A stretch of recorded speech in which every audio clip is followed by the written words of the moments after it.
Sirotons le houblon, le podcast qui fait glou-glou dans tes oreilles.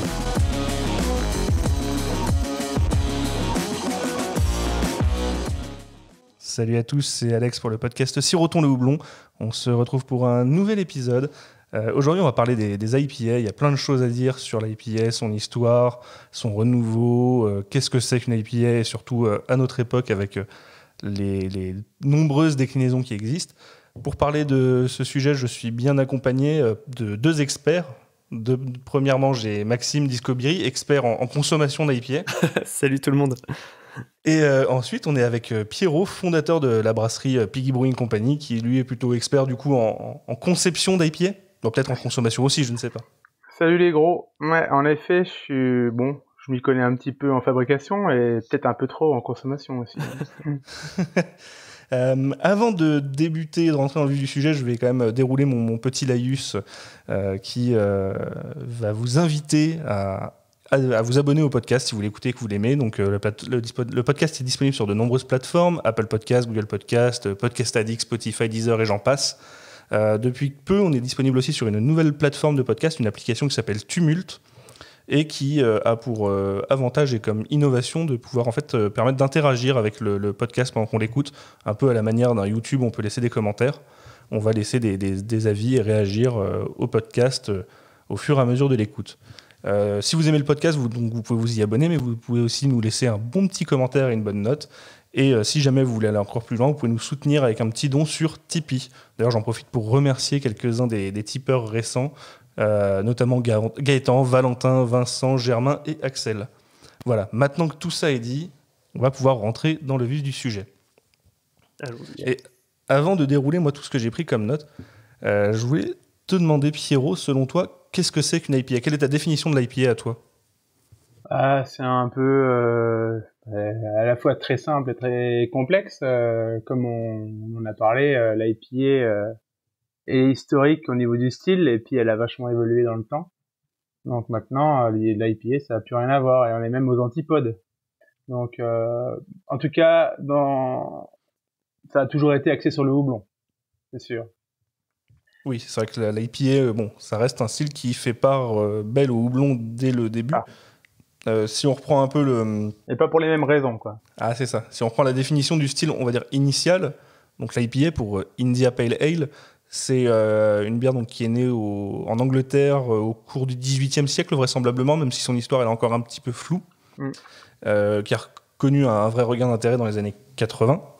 Avec le regain, on va dire, de popularité de la bière artisanale aux États-Unis. À l'origine, c'est plutôt un style qui est défini comme une bière à la base avec une couleur plutôt ambrée, entre blond et ambré, assez forte pour l'époque, plutôt dans les 7%, et fortement amère, due à l'utilisation importante de houblon. Houblon qui apportait une amertume à l'époque et plus vraiment maintenant. Et tout à fait. Et quand je dis qu'on est aux antipodes, c'est qu'à l'époque, c'était une bière qui était faite pour durer dans le temps, pour traverser le voyage de l'Angleterre jusqu'en Inde. Et maintenant, on a des bières qui sont ultra fragiles et qui sont faites pour être bues sur la fraîcheur. Et en aucun cas, on va chercher à la conserver. Donc, on est passé d'un côté où le houblon était conservateur à un côté où on utilise ce houblon qui lui-même a d'ailleurs vachement évolué. Hein. Les houblonniers, ils ont travaillé des variétés qui étaient des variétés pour les principaux nord-américains, australiens, néo-zélandais, qui proposent des houblons très très aromatiques, des houblons qui envoient du fruité. Et on va chercher ce fruité. C'est vachement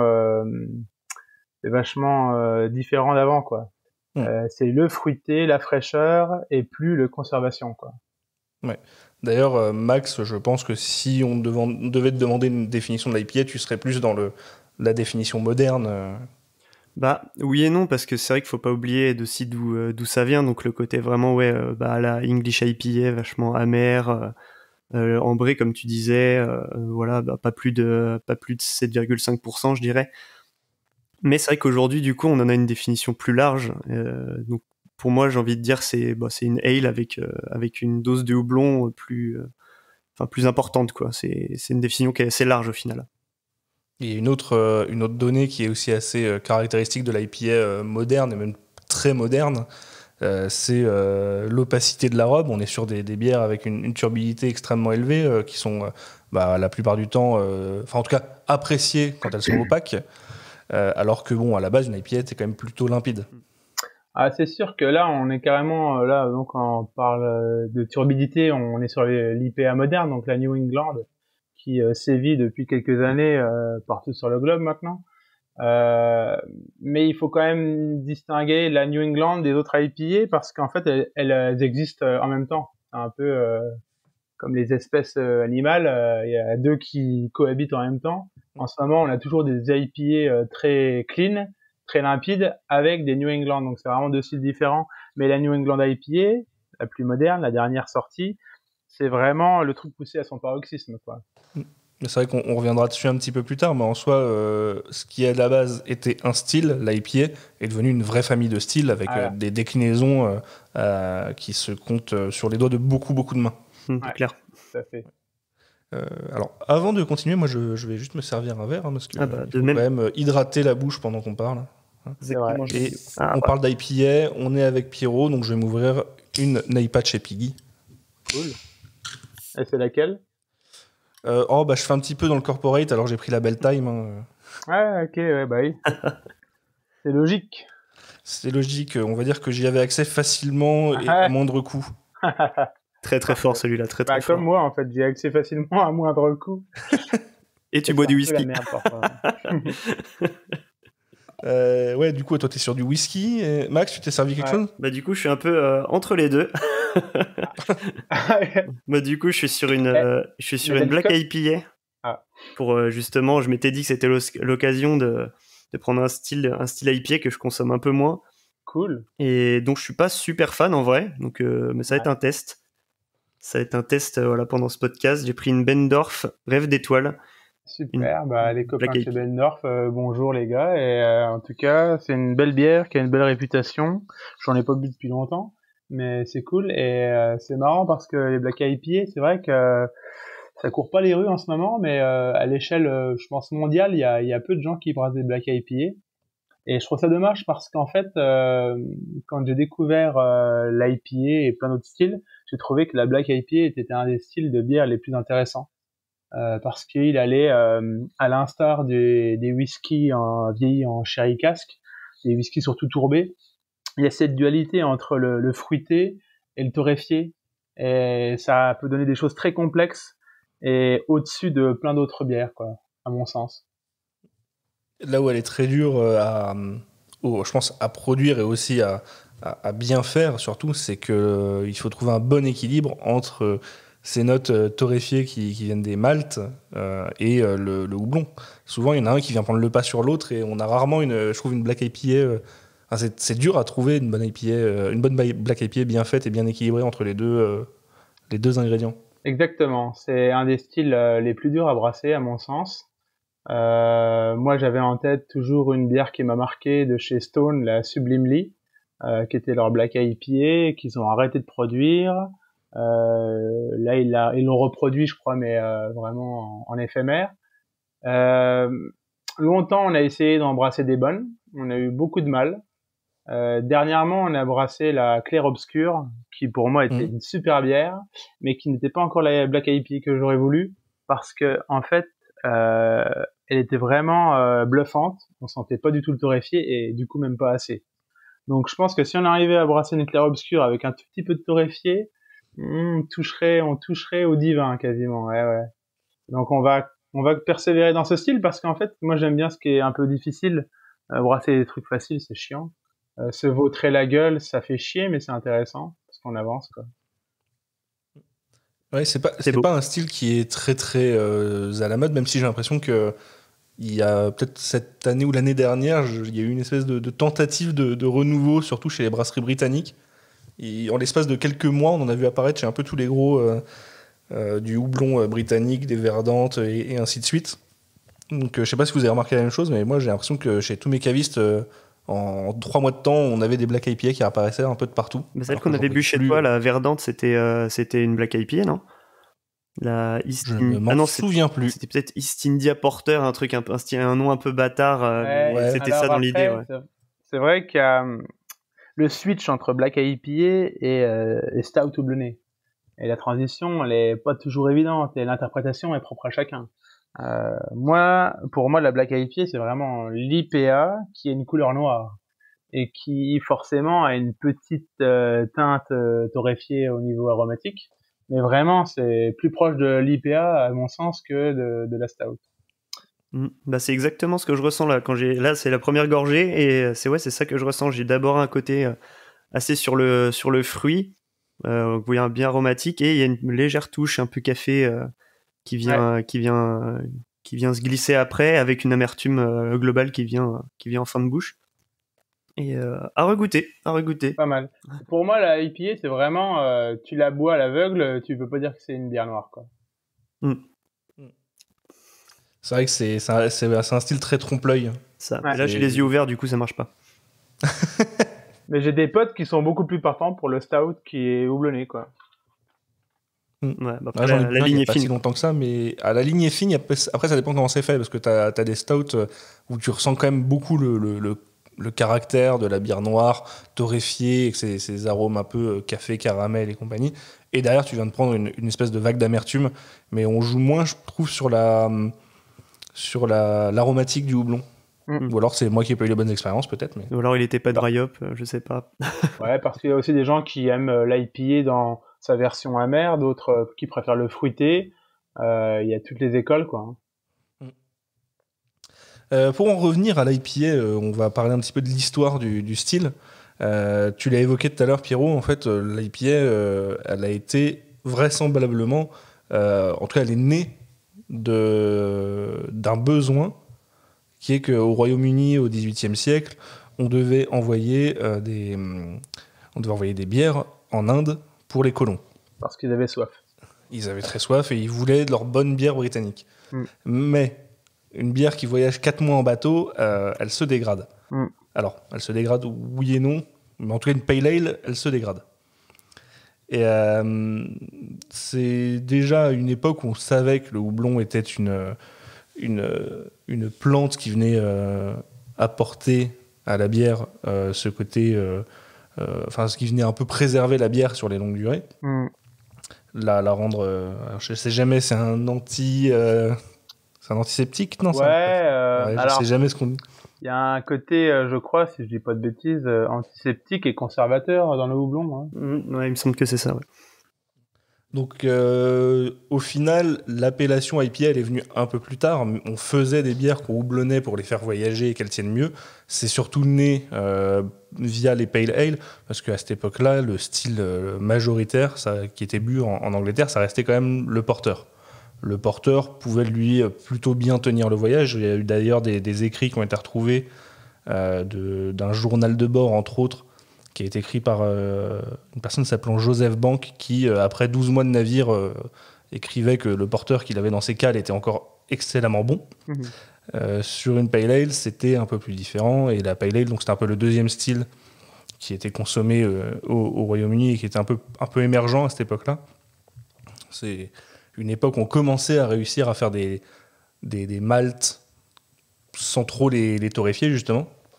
Donc c'est de là qu'on a réussi à faire voyager ces bières en les houblonnant un peu plus.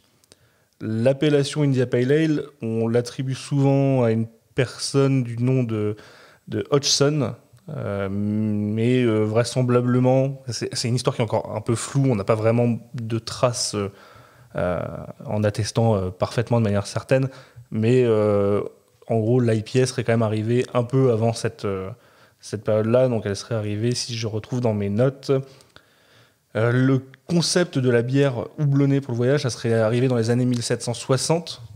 Par contre, la première trace connue de l'IPA avec une appellation type IPA, ça serait plus dans les années 1800. Alors dans 1817, on a retrouvé des traces qui parlaient d'une description d'une bière pale ale brassée exclusivement, enfin spécifiquement en tout cas, pour les climats de l'Est et de l'Ouest de l'Inde. Et c'est en 1835 qu'on a la première appellation retrouvée, en tout cas type IPA, qui était décrite comme une pale ale pour le marché indien. Ouais. Ok. Donc voilà, c'est un style qui est né au 18e, 19e siècle et qui au final est rapidement tombé en désuétude dans le XXe siècle. C'est un style dont on n'a plus vraiment entendu parler jusqu'à ce qu'il soit remis au goût du jour. De toute manière, au XXIe siècle, il y a un peu tous les styles qui sont fait écraser par l'industrie de la bière, qui a ravagé et qui a fait fermer beaucoup de microbrasseries. Et après, donc comme tu disais en introduction, c'est reparti dans les années 80 avec les États-Unis. L'industrialisation, en fait, elle a surtout amené une bière quasiment unique chez toutes les quelques brasseries qui produisaient de la bière, avec l'arrivée, on va dire, de techniques qui permettaient de brasser, déjà de mieux contrôler sa température. On est passé plus sur des styles de type lager que sur des ale. On est arrivé sur des bières avec une pasteurisation et ainsi de suite. Au final, toutes les bières qui ont survécu à cette révolution industrielle, une grande majorité, sont des bières type lager industriel, comme on peut encore en trouver maintenant. On a lissé le produit et on parle des lagers pour une chose aussi, c'est que aromatiquement, c'est une bière qui peut être riche, mais c'est aussi une bière qui peut être très pauvre et très très peu goûtue et donc très facile à boire. Donc ça convient parfaitement aux gens qui boivent sous les latitudes où il fait une chaleur à crever, et aussi pour les gens qui s'en foutent de ce qu'ils boivent et ils boiraient ça comme de l'eau, quoi. Donc il n'y a pas de recherche du goût dans la pils industrielle, même si au début du 20e, à mon avis, elle était bien plus agréable que maintenant. Mais c'est vrai, c'est tout ça, c'est un mélange de tout ça, et puis un coup de revient super bas qui a tout simplement écrasé la concurrence des bières artisanales. Oui, et donc ça, c'est un peu ce qui a, au final, permis aux bières artisanales de renaître, mine de rien, puisque c'est, on va dire, dans les années, je pense, 70-80 aux États-Unis, qu'il y a une espèce de ras-le-bol de la bière insipide, qui fait que la bière brassée en amateur à l'époque est redevenue sur le devant de la scène. Alors d'ailleurs, j'ai récupéré moi le dernier Beer Magazine, je crois que c'est le dernier, le numéro 112, dans lequel il y a un article à ce sujet-là qui est très très intéressant sur la renaissance de l'IPA et qui trace vraiment toutes les origines de cette renaissance, pourquoi, comment, et notamment donc voilà cette histoire de ras-le-bol des bières toutes similaires et sans goût, et du fait que en recherche de refaire des bières qui avaient du goût, les brasseurs amateurs qui ont été les premiers en fait au final à revenir sur le devant de la scène avant de monter des brasseries artisanales partaient notamment en Angleterre et dans différents pays à la recherche de styles historiques à faire revivre et ou de créer ou à réadapter, et c'est ce qui s'est passé avec l'IPA. Ouais, de toute façon, comme tout dans la vie est cyclique, il y a eu donc cet effet, comme tu dis, ça a été écrasé, et un jour les gens, comme pour la bouffe, ils ont eu envie de consommer des trucs de qualité, des trucs différents, des choses qui avaient du goût, et puis voilà, comme tu dis, ça passe par l'amateurisme au départ, des gars qui s'amusent, qui s'essayent, et puis ils redécouvrent la vraie saveur de ce que peut être une bière, quoi. Ouais. Et au final, aux États-Unis, même si l'IPA est revenue à la vie de cette manière, elle avait quand même déjà bien changé, parce qu'il s'était passé un siècle entre sa quasi-disparition au Royaume-Uni et sa réapparition aux États-Unis. Et surtout, on n'était pas avec les mêmes produits, on n'a pas le même terroir et les mêmes houblons qui poussent au Royaume-Uni en 1800 qu'aux États-Unis en 1980. Exactement. Et alors les houblons en plus, bon ça c'est encore un sujet extrêmement vaste et différent, mais les houblons américains, même déjà à cette époque-là, étaient quand même très très différents des houblons anglais. Des houblons anglais qui, comme la plupart des houblons européens, ont peut-être plus tendance à tirer sur des notes, on va dire, plus herbacées, terreuses, peut-être un peu plus épicées. Les houblons américains étaient tout de suite plus fruités sur des agrumes, alors toujours aussi des notes un peu résineuses, mais je pense que dans les premiers houblons qui ont dû être utilisés avec le renouveau de l'IPA, on devait déjà avoir du cascade, si je dis pas de bêtises, à cette époque-là. Ouais, c'est parmi les premiers, hein. Après, oui, la palette aromatique des houblons européens est beaucoup plus sobre que les confrères houblonniers nord-américains, australiens, néo-zélandais, comme on l'a dit. Et alors, c'est dû au terroir, au climat, aux variétés sélectionnées, au croisement.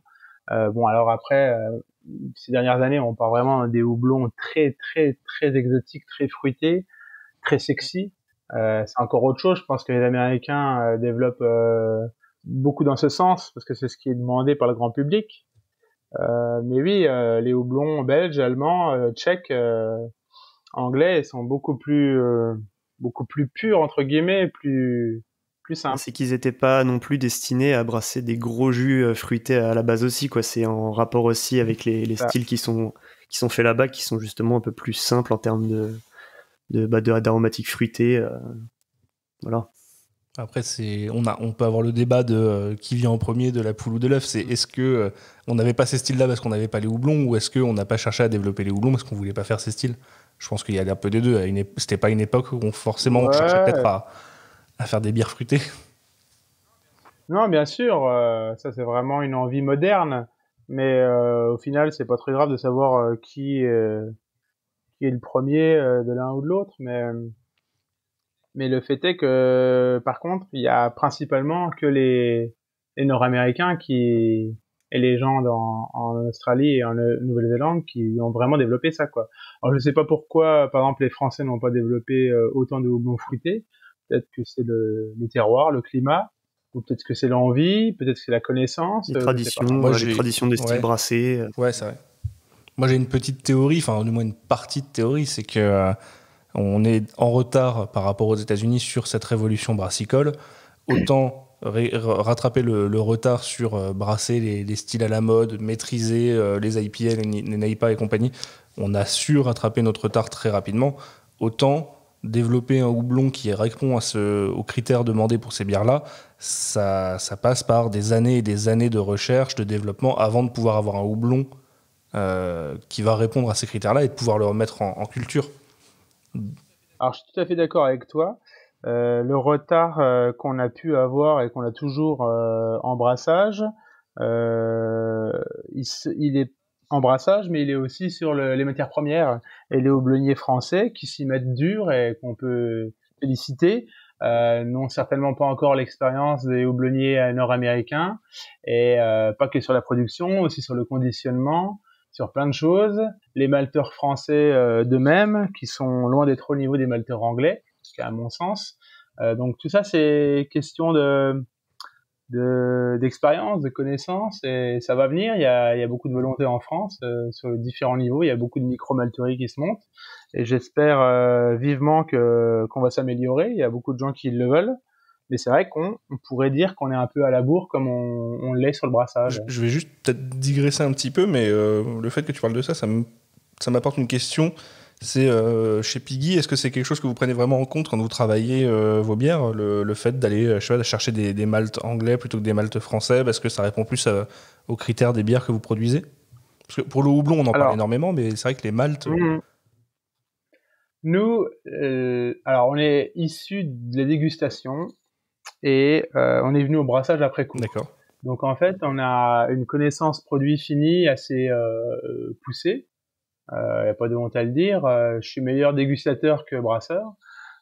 Et du coup, on a démarré le brassage dans cette optique d'obtenir des grandes bières, des bières comme on avait pu goûter, des trucs haut niveau. C'est sans prétention, c'est juste parce que c'est ce qui nous fait kiffer et que on n'aurait pas envie de brasser autre chose. Alors dans cette optique-là, ça a été sélectionner les meilleures matières. Que ce soit des maltes, des houblons, des levures, et il fallait le top parce qu'il y a qu'avec le top, en tout cas, il y a plus de chances qu'avec le top en face du bon, quoi.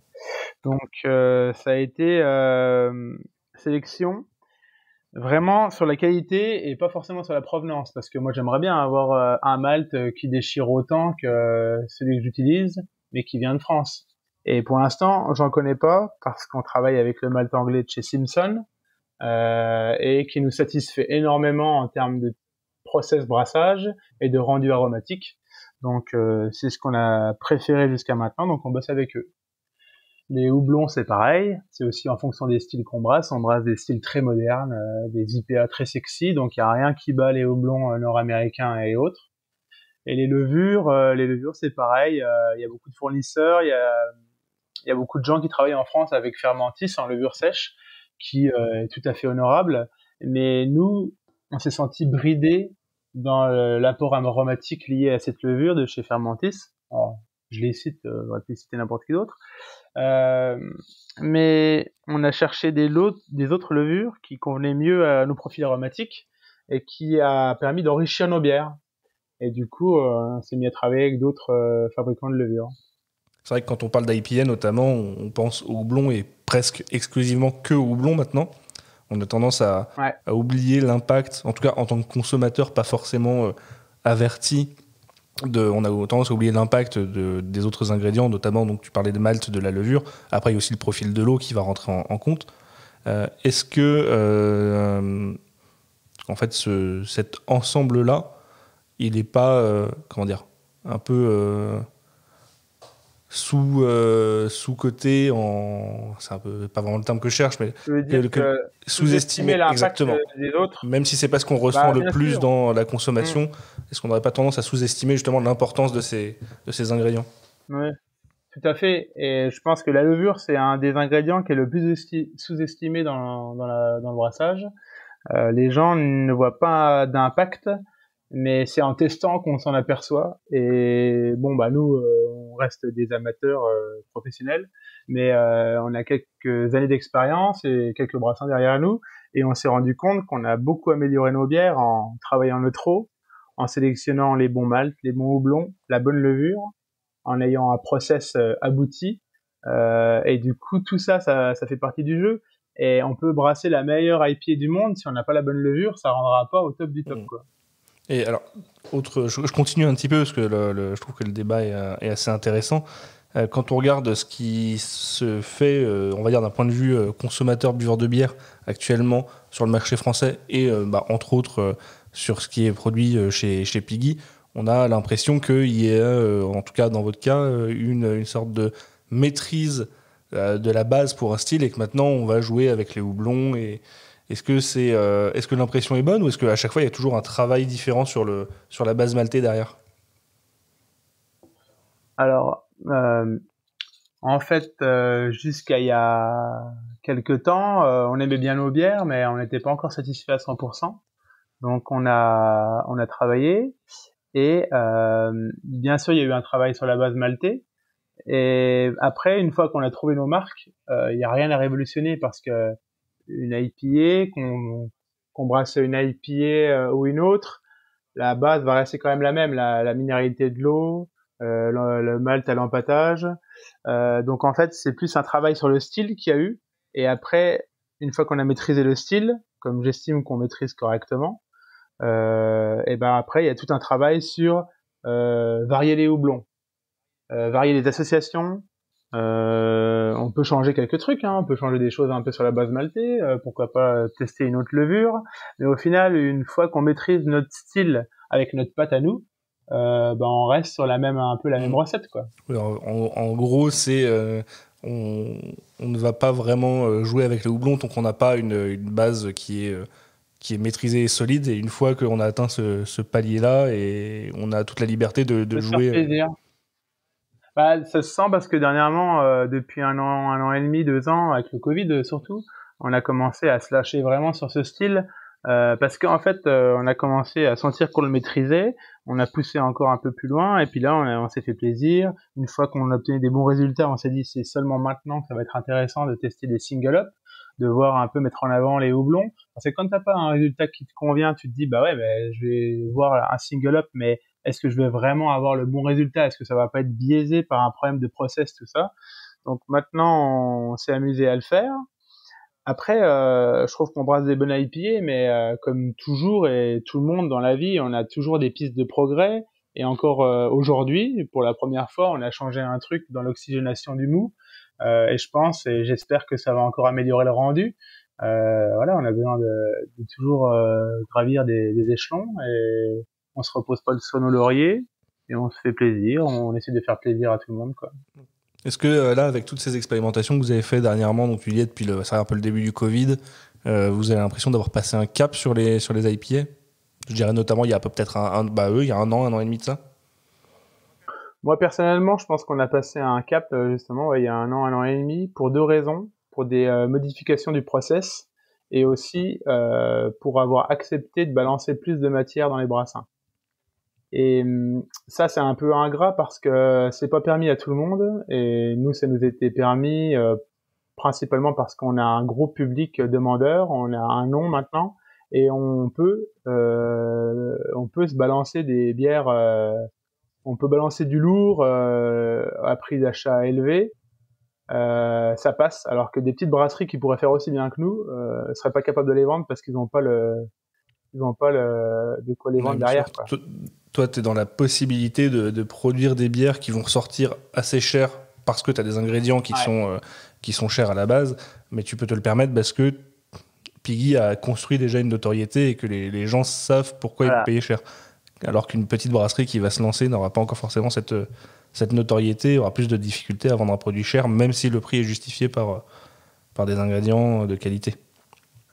C'est un peu ça, donc c'est un double effet, quoi. Amélioration du process, et puis derrière, il y a du monde pour acheter. Donc on balance la sauce. Est-ce que dans toutes les bières que vous avez produites, il y en a une particulièrement qui t'a fait te dire ouais, là on a débloqué quelque chose, on a un peu trouvé le loquet à déverrouiller pour aller plus loin?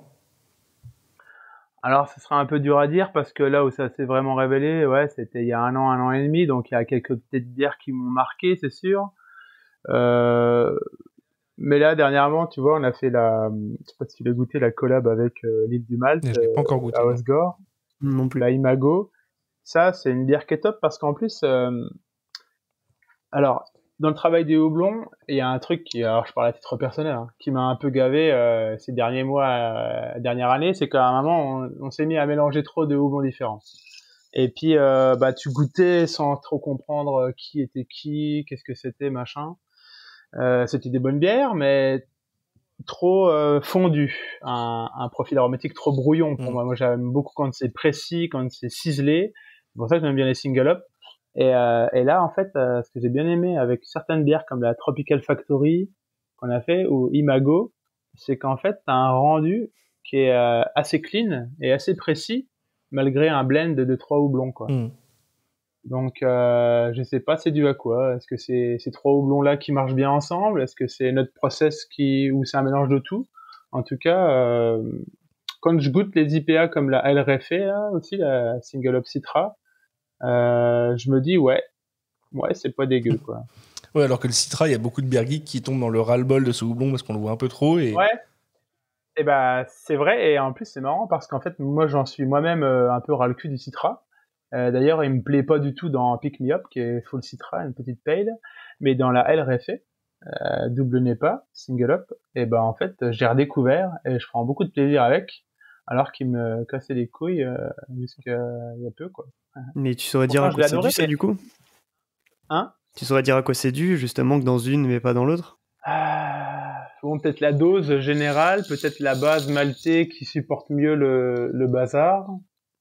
Après, je voulais dire qu'il y a les houblons comme ça, hein, par exemple le Citra, qui a énormément évolué ces dernières années. Le pire exemple, c'est le Nelson Sauvin. Le Nelson Sauvin, c'est dramatique. Là, il s'est pris une claque monumentale. C'était il y a 10-12 ans le plus beau houblon du monde, avec des notes de raisin blanc, de cassis, de mangue. Et maintenant, c'est juste de la sous-merde, quoi. En tout cas, en termes aromatiques. Donc tout ça évolue. Ouais. Alors si je te posais, nous, la question, c'était un petit peu sur le fait de passer un cap ou quoi que ce soit. Déjà, tu évoquais toutes les expérimentations que tu faisais, que vous faisiez depuis un an et demi. Et je me souviens, je pense que Maxime, on en avait parlé ensemble à cette époque-là, on se questionnait sur chez qui on buvait les meilleurs IPA en France. Et on était, en gros, je trouve qu'il y a eu une période, même si je ne vais chercher à descendre personne. Ce qu'ils font est toujours très très très bon. Et il y a une période où clairement on te demandait qui est le meilleur en jus de houblon en France, tout le monde t'aurait dit Popin. Et je pense qu'il y a eu une transition il y a de ça un an et demi, où on en parlait et en fait, tout le monde s'est commencé à se dire Piggy maintenant. Bon, c'est des copains, hein. Arnaud et anciennement Gunther, c'est des très bons potes du monde de la bière. C'est clair que quand ils sont arrivés, ils ont tué le game. Ils ont tué le game parce que eux, ils y sont allés cash comme des gorées, quoi. Et ils ont dit, entre guillemets, hein, à mon avis, ils ont dit coup de revient, on s'en bat les couilles, on sort du lourd et boira qui veut payer, quoi. Et en fait, ils ont sorti des très très grosses tueries en double IPA et tout. C'est eux qui écrasaient tout le monde. Et nous, à l'époque, je pense qu'on était un peu plus timides. Mais aussi, on était timides parce qu'on maîtrisait pas le style. Et Popin a maîtrisé le style avant nous. Et quand on a commencé à avoir plus d'aisance, on s'est dit, bah ouais, maintenant on peut y aller, on essaye. On a essayé sur 1-2 bières, ça a marché. Et en fait, on s'est joué à la Popin, quoi. Et maintenant, on est à un niveau égal, comme Prism. Alors, ça fait longtemps que j'ai pas goûté les bières de Prism, mais Prism, Popin, nous, Hopi Road sort aussi des grosses double NEPA et compagnie qui défoncent. Comme voilà, nous on n'a rien inventé, hein. Bien sûr. Et niveau et ça fait plaisir, quoi. Et si on parle du niveau global, tu trouves que la France, elle se situe où maintenant sur les grosses IPA, les gros jus de houblon à l'échelle déjà à l'échelle européenne, après peut-être qu'on peut aller voir mondial, mais ça va faire prétentieux parce que je fais partie du lot, mais je sais pas trop dire, mais je pense qu'on n'a pas à rougir de beaucoup de nos confrères. Et il y a pas que moi, parce que moi en fait j'adore goûter, mais en ce moment je goûte plus grand chose malheureusement, mais j'ai beaucoup de confrères et tout, et d'amis proches qui goûtent des NEPA qui viennent par exemple d'Angleterre, qui est ultra réputé, et qui dit bah les mecs, vous avez pas à rougir, quoi, vous faites du lourd, du aussi bon, du peut-être différent, mais en qualité pure c'est pas forcément loin, quoi. Et même des gens qui sont déçus par des grands noms et qui disent bah moi je préfère avoir une Piggy, quoi. Alors après c'est peut-être un peu de chauvinisme, j'en sais rien, mais ouais, ou peut-être une grosse attente du côté des bières outre-Atlantique ou autres. Ouais, il y a peut-être de ça aussi. Ouais. Alors moi du coup ça me fait plaisir, et puis je pense qu'il y a un peu de vrai, c'est qu'en France et puis bon, on parle des IPA, mais pas qu'en IPA, dans plein d'autres styles différents aussi, on commence à bien s'en sortir, et qu'on a beaucoup de brasseurs qui font du beau boulot, et que la qualité générale des microbrasseries elle monte bien. Alors après il y a énormément d'ouverture de microbrasseries, donc comme toujours il y a des gens qui s'y connaissent très peu dans la bière, très peu dans le process, et qui font ce qu'ils ont envie de faire, et qui est pas forcément folichon, mais au final s'en fout, hein, tant qu'il y a des gens qui les boivent leur bière, ça roule, hein. Ouais. Bah pour en revenir, ouais, à peu près, moi je trouve qu'on a, en tout cas de votre côté, passé un cap on le disait, il y a 1 an et demi. Après, de manière générale, c'est vrai que sur le houblon en France, et pas que, on commence à avoir clairement des belles brasseries qui font des bons jus, et sur différents styles. Je pense qu'on joue là où on a une carte à jouer aussi, mais ça je l'ai déjà évoqué dans un autre épisode, c'est que sur tout le patrimoine, on va dire, français, et le travail de la barrique, on a pas mal de choses à faire. Je sais pas si c'est quelque chose qui vous intéresse de pousser un peu plus. Je sais qu'il y a eu un peu de travail en barrique, il y a quelques séries chez Piggy, mais c'est pas ce qu'on voit le plus en tout cas. Ouais, bien sûr. Alors juste pour faire une petite parenthèse et revenir sur ce qu'on disait des brasseries qui montent en France, on a la preuve depuis des années avec par exemple Daniel Thirier ou Montsalève, Michael, qui sont invités dans les salons à l'international. Et puis aussi récemment la Débauche et puis Popin et compagnie qui avaient été invités en Floride, je dis pas de conneries, au Wakefest.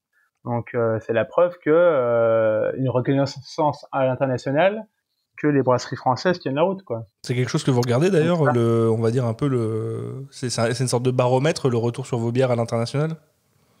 Ah bien sûr, et alors sans cracher sur les dégustateurs, loin de là. Nous, quand on a commencé à pas mal exporter en Europe, par exemple, dans les pays scandinaves et tout, on s'est pris des déculottés niveau notation, parce qu'au début, en fait, tous ceux qui goûtent, c'est tes petits potes d'à côté, ton voisin qui te dit ouais, mon voisin il est brasseur, il brasse des bonnes bières, tiens, bah, je lui mets 5 sur 5, quoi. Et en fait, t'as un Norvégien un peu couillu qui a goûté 8500 bières, qui goûte ta bière et qui dit ouais, pas mal. Et là, tu te dis ah ouais, en fait, je suis un rigolo, quoi. Donc, sans dégrader les notations de nos proches et des gens en France de manière générale, quand tu vas sur un public qui est très très pointu, comme je parlais des pays scandinaves, c'est quand même des gens qui ont une connaissance produit un peu plus poussée que chez nous. Là, c'est intéressant parce que du coup, on voit vraiment un peu plus la qualité du produit. Ouais, en plus, quand on parle des pays scandinaves, moi j'ai remarqué, après c'est peut-être juste une impression, mais que les pays scandinaves sur les apps de notation, genre Untappd, ils sont quand même très très durs. Ils n'ont pas la notation peut-être aussi généreuse qu'on peut l'avoir nous. Ils paraissent durs, mais comme je dis toujours, alors il y a la façon de noter qui peut être différente chez chacun, mais il y a aussi le passif des gens. Le gars, s'il a l'habitude de côtoyer des super bières de sa microbrasserie du coin, et que un autre Gugus il boit que des trucs un peu médiocres, c'est sûr que tu vas pas avoir à la même échelle, quoi. Mais en effet, il pardonne moins facilement. Le public français serait peut-être un peu moins expérimenté du coup, encore. Je pense que ça passe en partie pour ça. Ouais, en partie. Après, il commence à y avoir des gars pointus. Je dis pas que les Français sont des rigolos, quoi. Hein. Non, mais après, c'est vrai que au final, la craft et on va dire l'intérêt pour la bière en France, il se démocratise que depuis peu de temps. Avant, on était vraiment sur un public très très niche.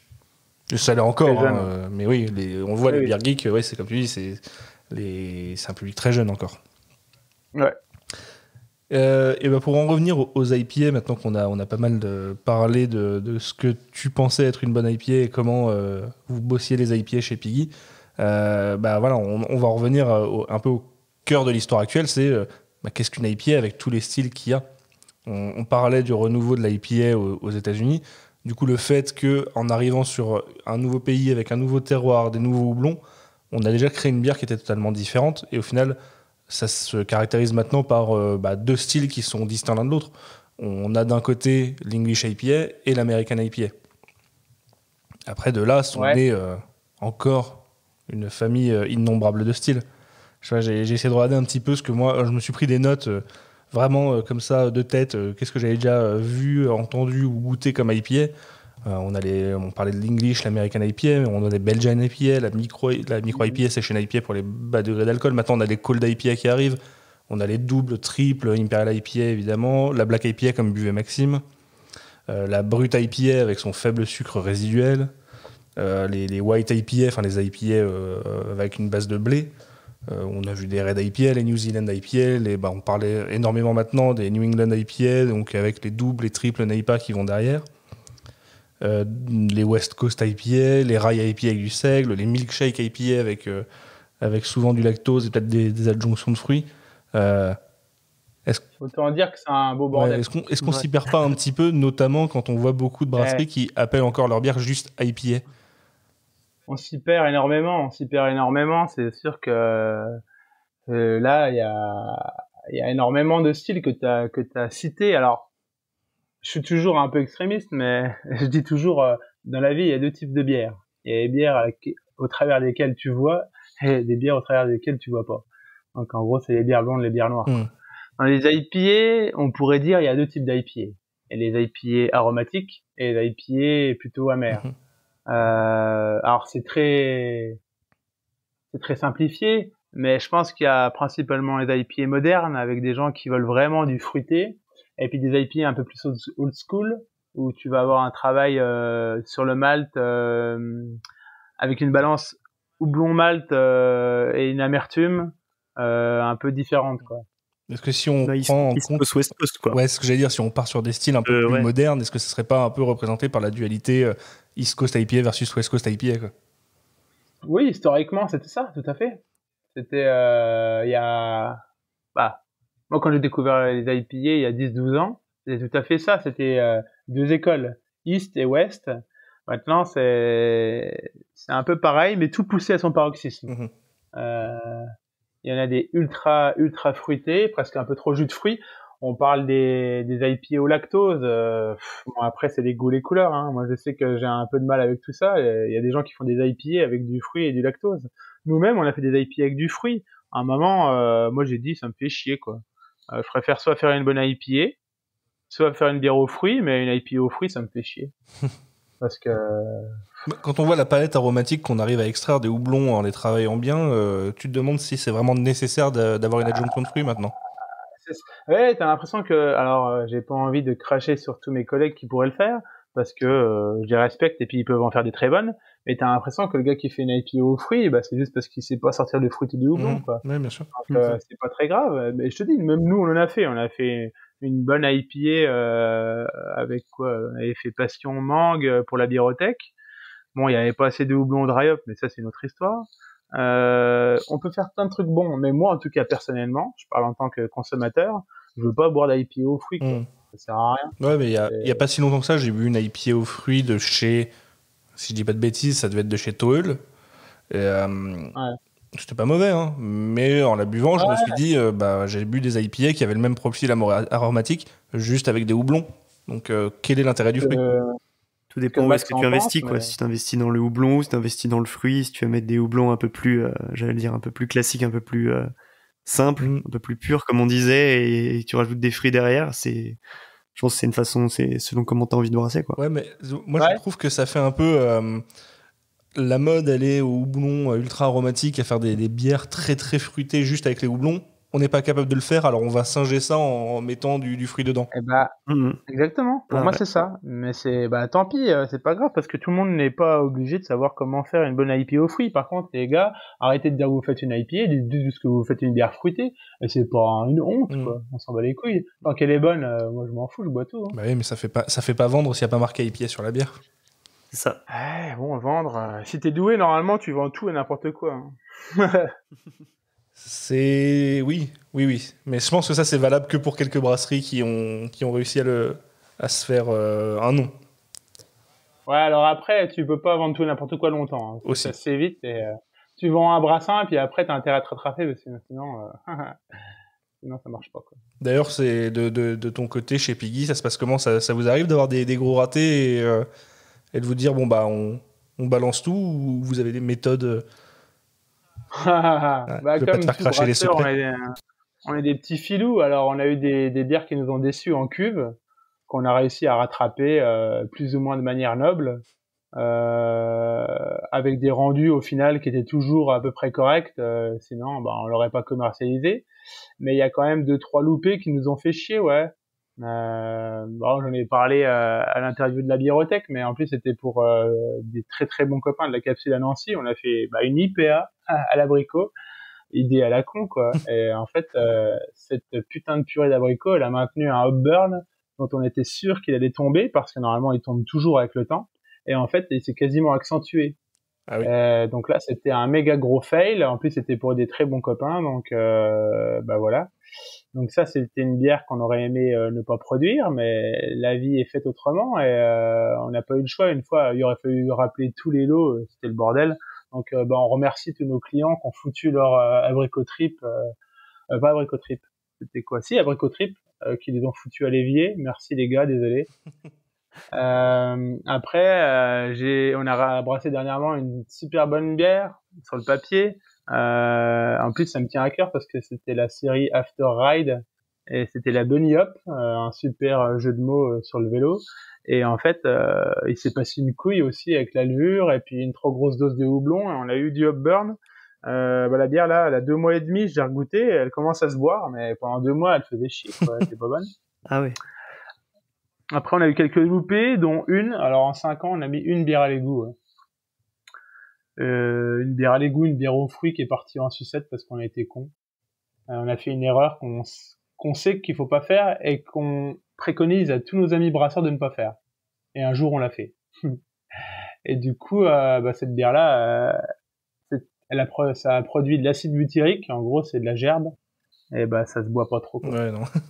Donc on a ouvert les vannes et puis ciao bye bye, mais bon, financièrement on était capable de le faire, mais même si on n'était pas capable, en fait valait mieux pas la vendre parce que c'est plus préjudiciable qu'autre chose. Ce que j'allais dire, c'est peut-être sur le coup tu pas de bonne image, ouais, pour le coup tu te dis je la commercialise, au moins je la vends, je rentabilise mon truc, sauf que derrière ça va flinguer ta réputation et impacter ton avenir. C'est une connerie. Après en plus ça pique à l'amour propre, mais bon, ça fait du bien et ça remet les idées en place, quoi. Alors moi j'ai fini ma petite belle time, hein, c'était une petite Naipa à 6 degrés, c'est facile à boire, donc comme on parlait des différents styles, je vais changer, je vais enchaîner, je vais partir sur une West Coast double IPA de chez Brewski que j'avais dans mon frigo. Voilà. Bien. C'est comme ça, on passe un peu sur un profil complètement différent. Et j'en profite, Pierrot, du coup, pour enchaîner et te demander, est-ce que, je sais pas si tu auras une réponse, il y a une vraie différence entre East Coast IPA, New England IPA, Hazy IPA, ou est-ce que c'est juste de l'appellation qui varie? Bah, non, parce que elles sont pas toutes forcément troubles. Alors, New England et Easy, c'est trouble, c'est sûr. Euh, alors, il y a ma fille qui vient de rentrer dans la chambre. Salut, Juju.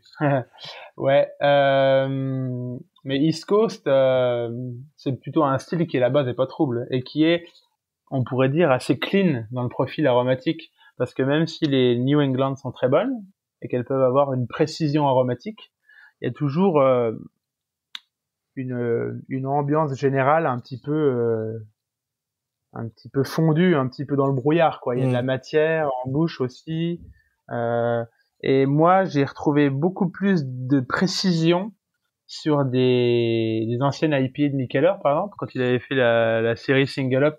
Entre autres, je parlais du Nelson Sauvin qui était magique. Moi, j'ai goûté des Single Up Nelson Sauvin en 2009-2010. C'était des tueries comme je m'en suis jamais remis et j'ai jamais retrouvé des bières comme ça.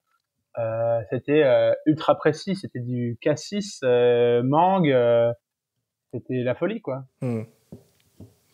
Et je sais pas si les New England actuels permettent un degré de précision aussi élevé. Ouais, je vois où tu veux en venir et c'est vrai que c'est peut-être... Enfin, si tu veux vraiment faire transparaître le caractère d'un houblon, est-ce que la New England est le style approprié ou vaut mieux partir peut-être sur une base d'IPA plus d'American IPA par exemple, un truc plus clean qui... En fait, la New England, c'est un peu entre guillemets une facilité. Alors là, j'exagère parce que c'est assez compliqué à brasser, mais une fois que tu as maîtrisé un petit peu les bases du maltage et de la minéralisation de l'eau, tu as très vite un fruité sexy qui explose.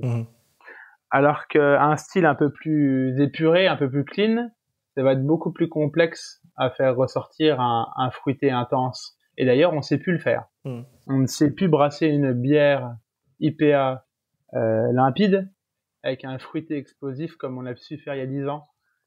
Et même nous, en tant qu'amateurs, on a eu de meilleurs résultats il y a 8-10 ans sur ce style-là que maintenant. Et c'est peut-être pour ça aussi qu'il y a beaucoup de brasseurs qui se tournent vers ces New England sexy et facile entre guillemets. Bah, tu vois, là, je suis en train de boire du coup ma Brewski, qui est donc une West Coast double IPA, comme il l'indique sur l'étiquette. Alors, bien sûr, on est sur une robe qui a absolument rien à voir. On est sur des couleurs plutôt caramel. C'est quasiment limpide. Franchement, je peux lire mon écran de PC au travers. Mais en aromatique, je trouve... Alors, pas grand-chose. Alors, est-ce que c'est parce que je me suis pris une IPA avant et qu'elle m'a aussi un peu... Alors, ouais. Le line-up, ça joue énormément. Ouais, après, quel âge a la bière? Elle est pas bien vieille, hein, je crois. Je sais pas si j'ai une date d'encanage dessus, mais il faudrait que je regarde, mais je sais qu'elle est pas bien vieille. Après, tu parles de robe assez foncée pour une IPA. Et donc là, ça va être addition de malt caramel. Et alors, plus ou moins en grosse quantité. Et nous, on a toujours été Rage Against the Caramel parce que, en fait, ça écrase le profil houblonné. Il y a trop de rondeur, de sucrosité.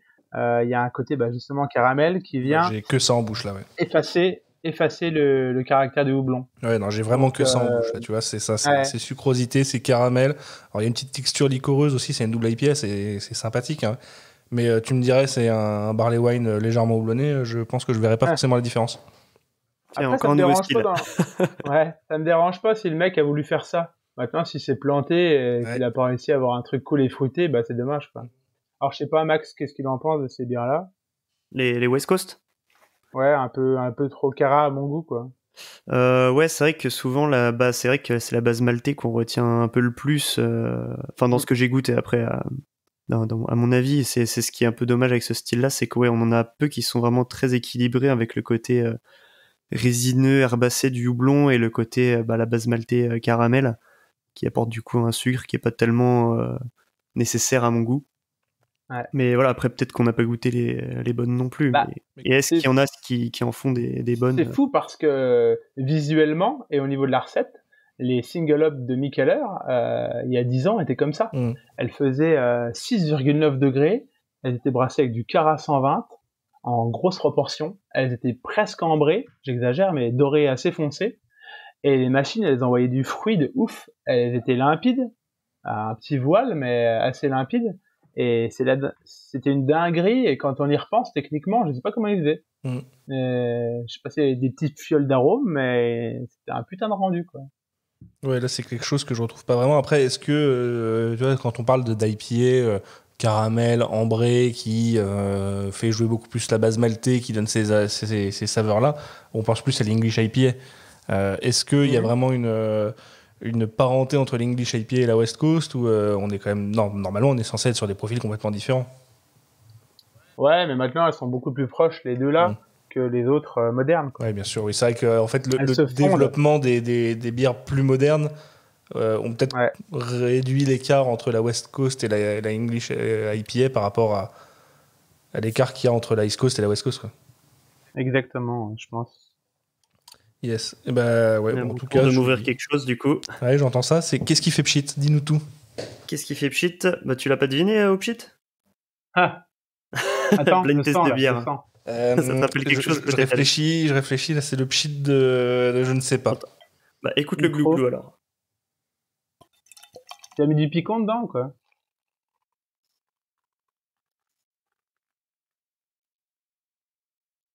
Je suis désolé, Alors. le glouglou ne m'aide pas beaucoup. Ah, le glouglou. Bah, c'est une o'clock. Ah, mais c'était ça. Je pense que tu aurais pu le deviner, je pense. Ouais, c'est le bruit de la capsule, j'ai hésité. Mais, Donc originaire du 78, franchement, il me déçoit. Cool. Ouais, c'est laquelle? C'est dans le turfu de chez O'Clock, c'est une double Neipa. Du coup, là, pour bien contraster avec la, avec la Black IPA de tout à l'heure. Je n'ai pas encore goûté. Ils n'ont pas mis les houblons dessus. Je sais juste qu'il y a malt d'orge, avoine et blé, en plus de haut malt, houblon, levure.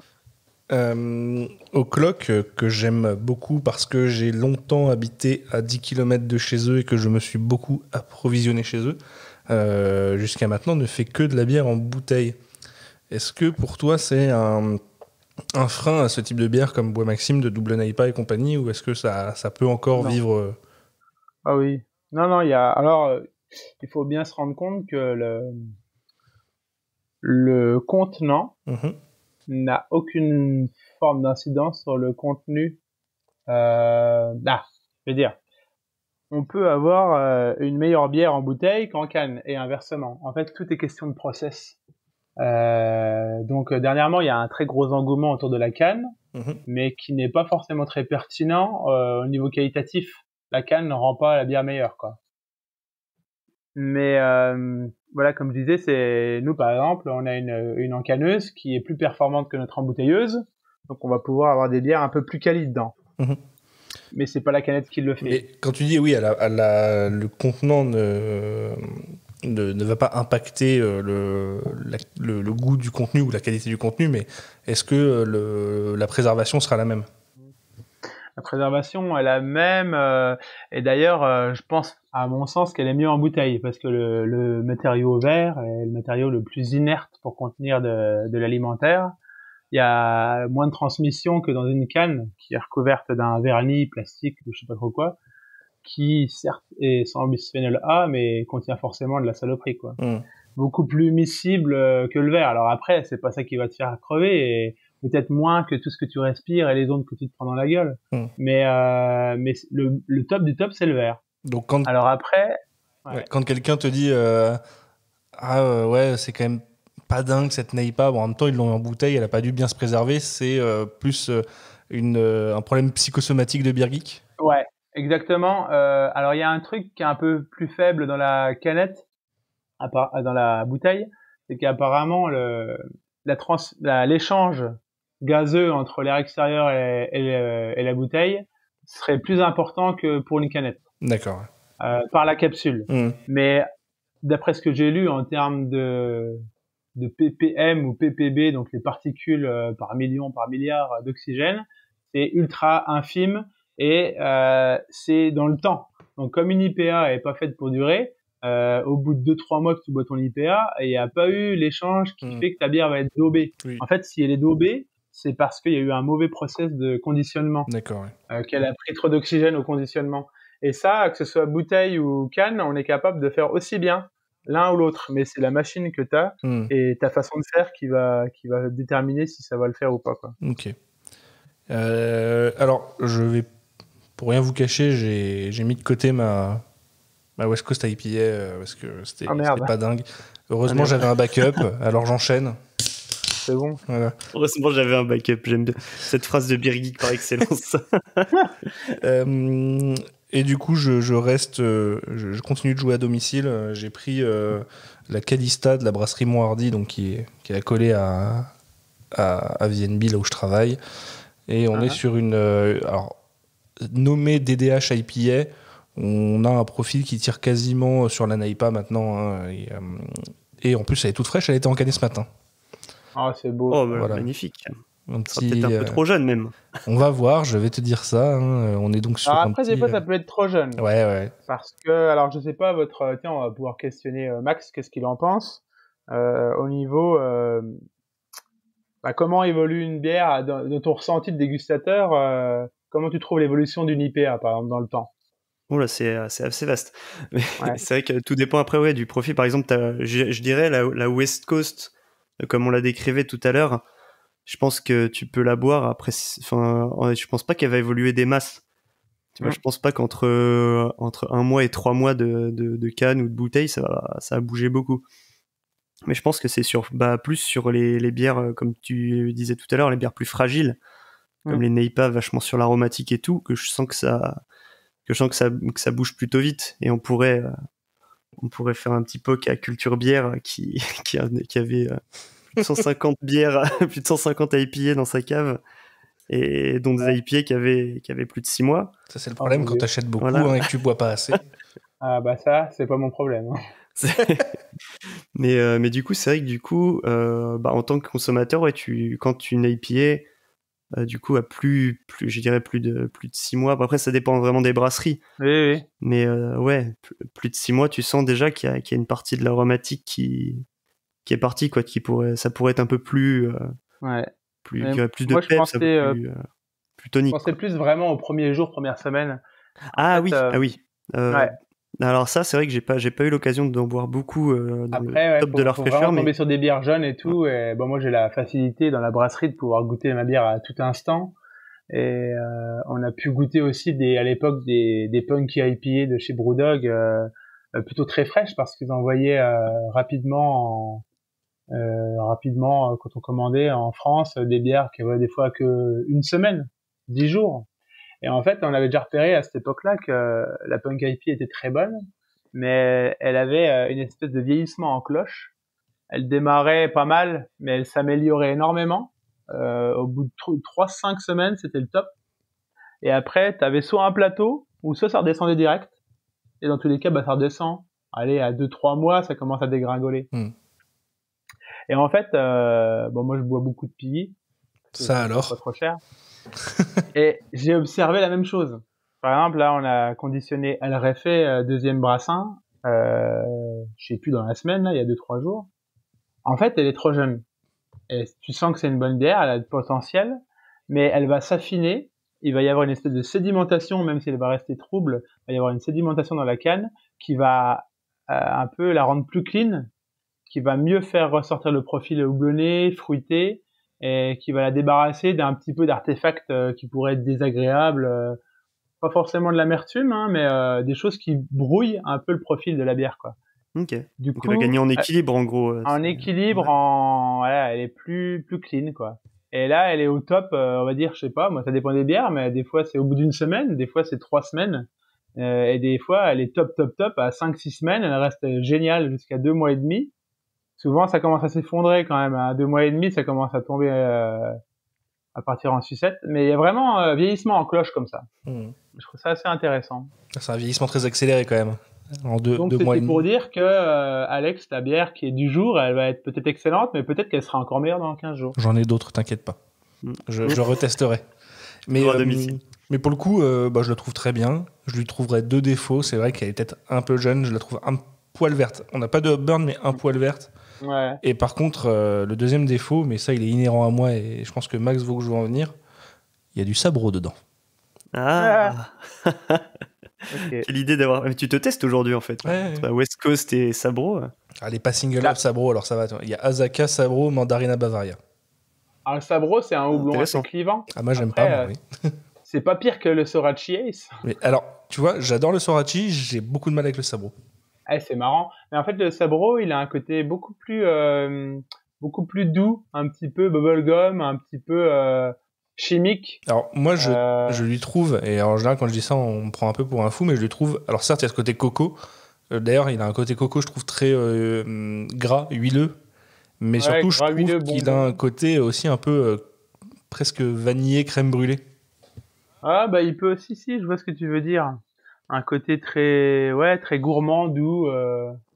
Alors, le Sabro, j'ai rien contre, et en fait, j'ai appris à l'aimer dans quelques bières, et on a fait la L Loco, qui était, alors, je sais pas si tu l'as goûté, la L Loco. Je n'ai pas goûté la Single up, coco. Non, Single mais up Sabro, ça a marqué single up Sabro, j'essaie d'éviter maintenant, tu vois. Ouais. Et ben, en fait, ça m'a surpris parce que je l'ai vraiment beaucoup aimé. C'est une de mes préférées dans la gamme. Et non, c'était cool. En fait, j'aime bien. Alors, si l'info n'est pas confidentielle, quand t'as une bière comme ça en single up, tu la dry up à combien de grammes par litre?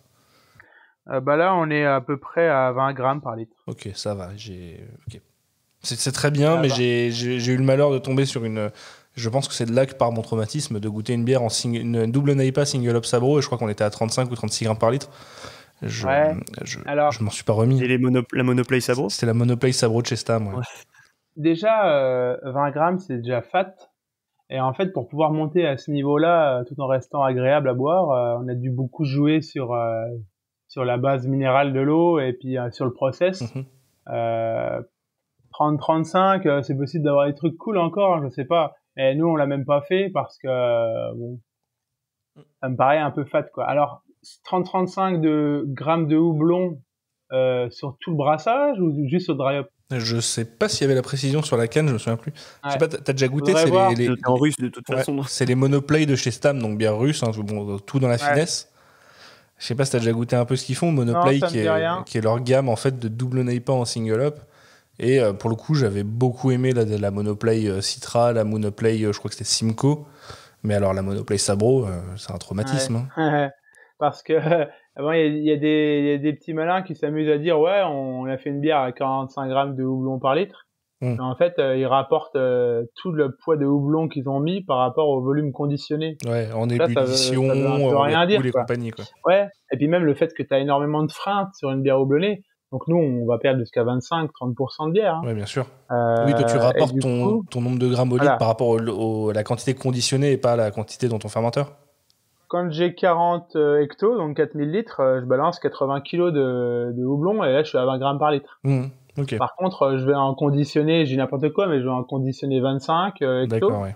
Je l'ai mis en plus au Whirlpool et compagnie. Et au final, si je rapporte au litre conditionné, je suis peut-être à 40 grammes, 45 grammes, quoi. Ouais, je vois. Oui, il y a des petites astuces pour tricher un petit peu. Ah, ça dépend comment tu comptes, mais si tu veux avoir la plus grosse sur l'étiquette, ouais, tu peux... Ouais, tout dépend de quel point t'es transparent et de la concurrence à côté, quoi.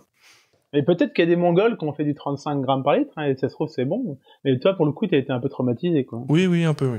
Mais après, je me souviens aussi c'était peut-être il y a 2 ans de ça, 2 ou 3 ans de ça, et c'était Cloudwater qui faisait des IPA où il communiquait énormément sur le houblonnage, et il disait 35 grammes par litre. Après, pareil, je sais pas dans quelles conditions. Ouais, je sais pas trop. Alors, bon.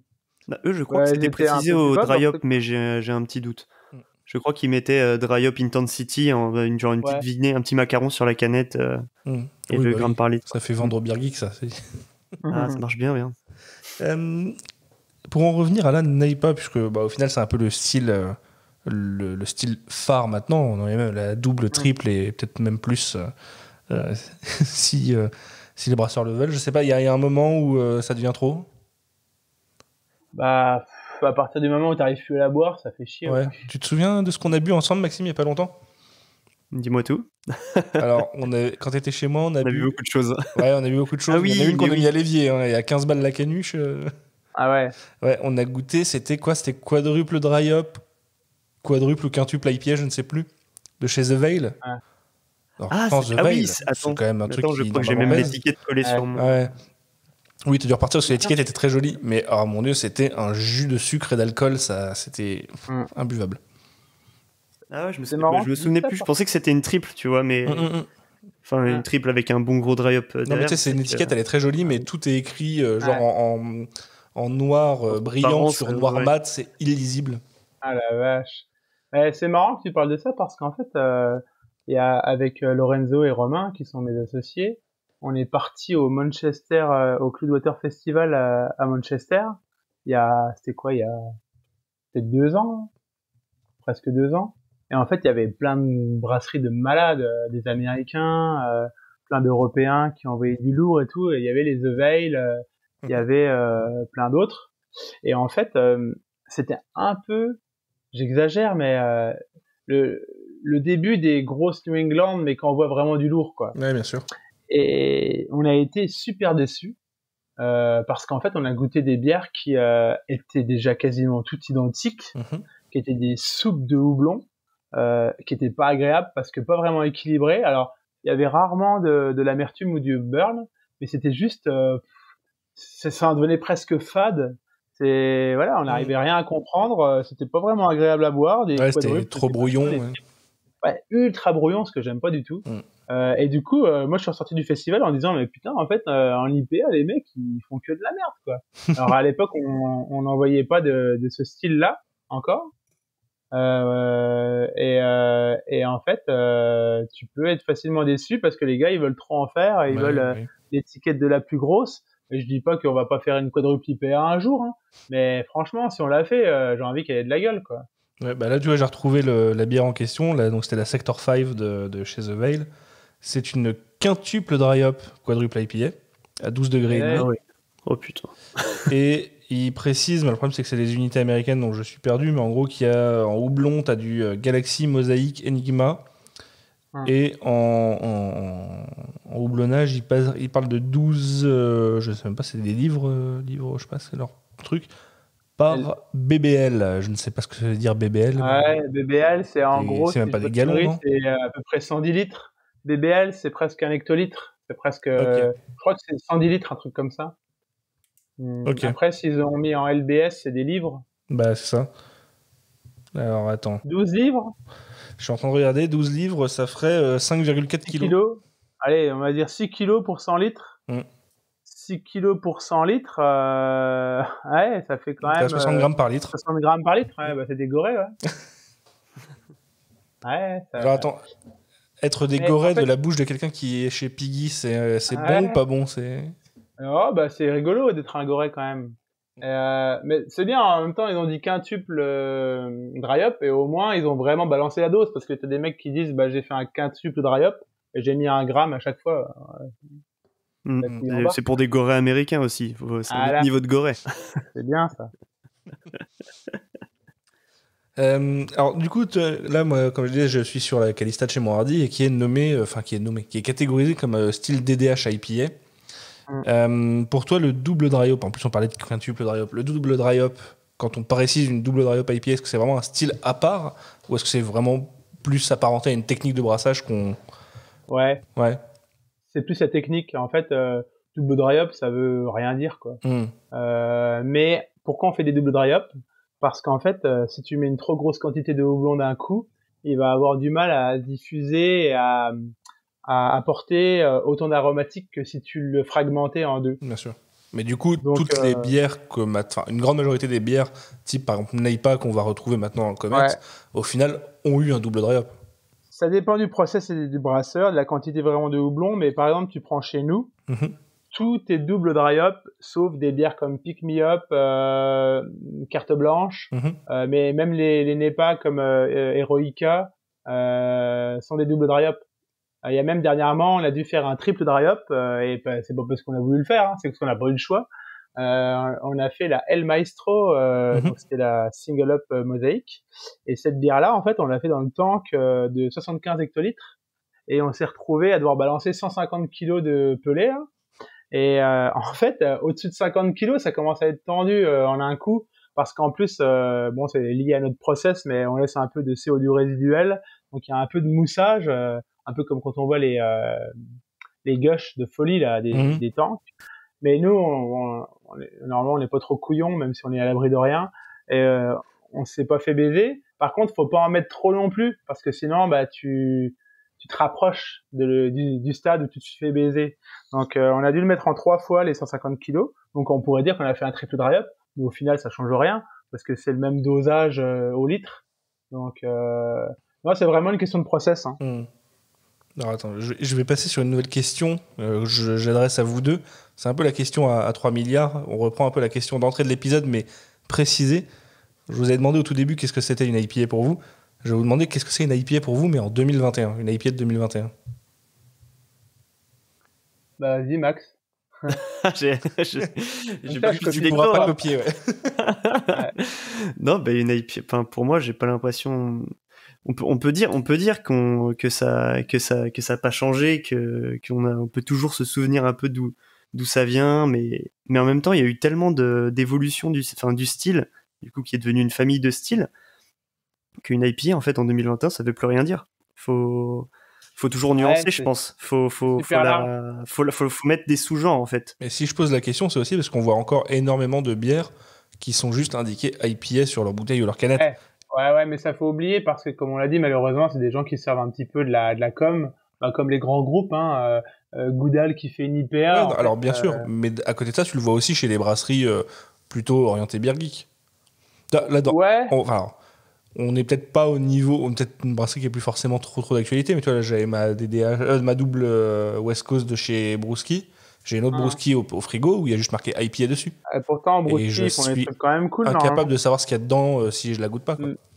Après, je suis pas tout à fait d'accord avec le ressenti de Max. Je trouve que vraiment l'IPA n'a plus rien à voir et dans l'attente et dans le process et dans la recette générale.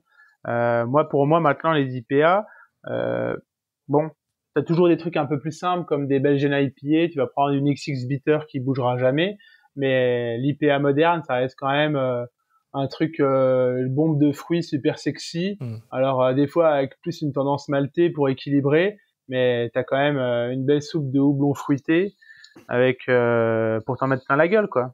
Mais ça, c'est en ça que ça veut plus rien dire aussi IPA tout seul.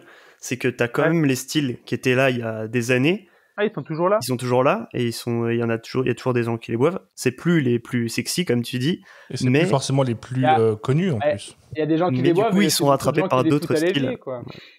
Ouais. Oui, c'est ça, c'est qu'ils Ils ont plus envie de ça les gens en fait. Bah, beaucoup de gens. Alors t'entends toujours un ou deux irréductibles qui te disent ouais c'est de la merde les IPA modernes, moi je veux une bonne vieille old school IPA. C'est ça, ou même des beer geeks qui en ont marre de trop de triple dry up quadruple tout ça, qui reviennent à la simplicité avec un. Moi je comprends totalement. Par contre, tu vois, autant j'ai au niveau IPA j'ai envie de boire des choses modernes assez bien gaulées et sexy. Par contre, avec grand plaisir, je reviens sur des bières plus simples, comme des petites saisons bien sèches, pas trop houblonnées, de la bonne lager, pourquoi pas, n'importe quoi. Par contre, si on parle d'IPA, j'ai plus envie qu'on me serve une merde caramélisée, quoi. Ouais, pour toi, l'IPA, elle a tellement évolué que maintenant, le style IPA a complètement changé de définition et que il faut oublier le passé. Ouais, exactement. Après, c'est mon goût perso, hein. Ça vaut pas. Mais ce qui est très bien, c'est que ça me permet de faire une transition sur la question que j'avais prévue après. C'est est-ce qu'une IPA doit encore être amère à notre époque ? Ah oui, elle peut l'être. Hein. Ouais, mais est-ce qu'elle doit l'être ? Non, c'est pas une obligation. Ça fait pas partie du style pour moi l'amertume, parce qu'en plus l'amertume ressentie, déjà, elle est propre à chacun. Elle est propre à plein de choses, parce qu'on va dire ouais, mais il y a pas d'amertume. Tu vas dire bah ouais, mais j'ai 120 IBU, mon gars. Ah ouais, mais t'as tellement de sucre résiduel que tu sens plus l'amertume. L'amertume en soi, non. Maintenant, il faut du houblon. Tu le mets comme tu veux. Si tu veux un rendu amer, ok. Tu peux avoir du amer et fruité, ça c'est cool. Des fois, on a sorti des petites pales. Là, on a sorti la drink with the flow After Ride Series micro IPA 2,5 degrés. Et elle a du bon fruité. Elle a une bonne petite amertume qui sèche, qui la rend assez sèche et puis qui coupe la soif, quoi.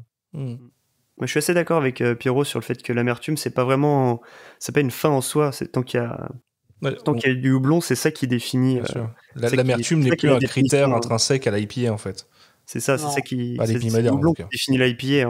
En fait, il l'a jamais été parce qu'il était en fait un peu subi à l'époque. Hein. C'est vrai. En fait, il était subi dans le sens où ils en mettaient beaucoup. Ils mettaient beaucoup à l'ébullition de manière précoce.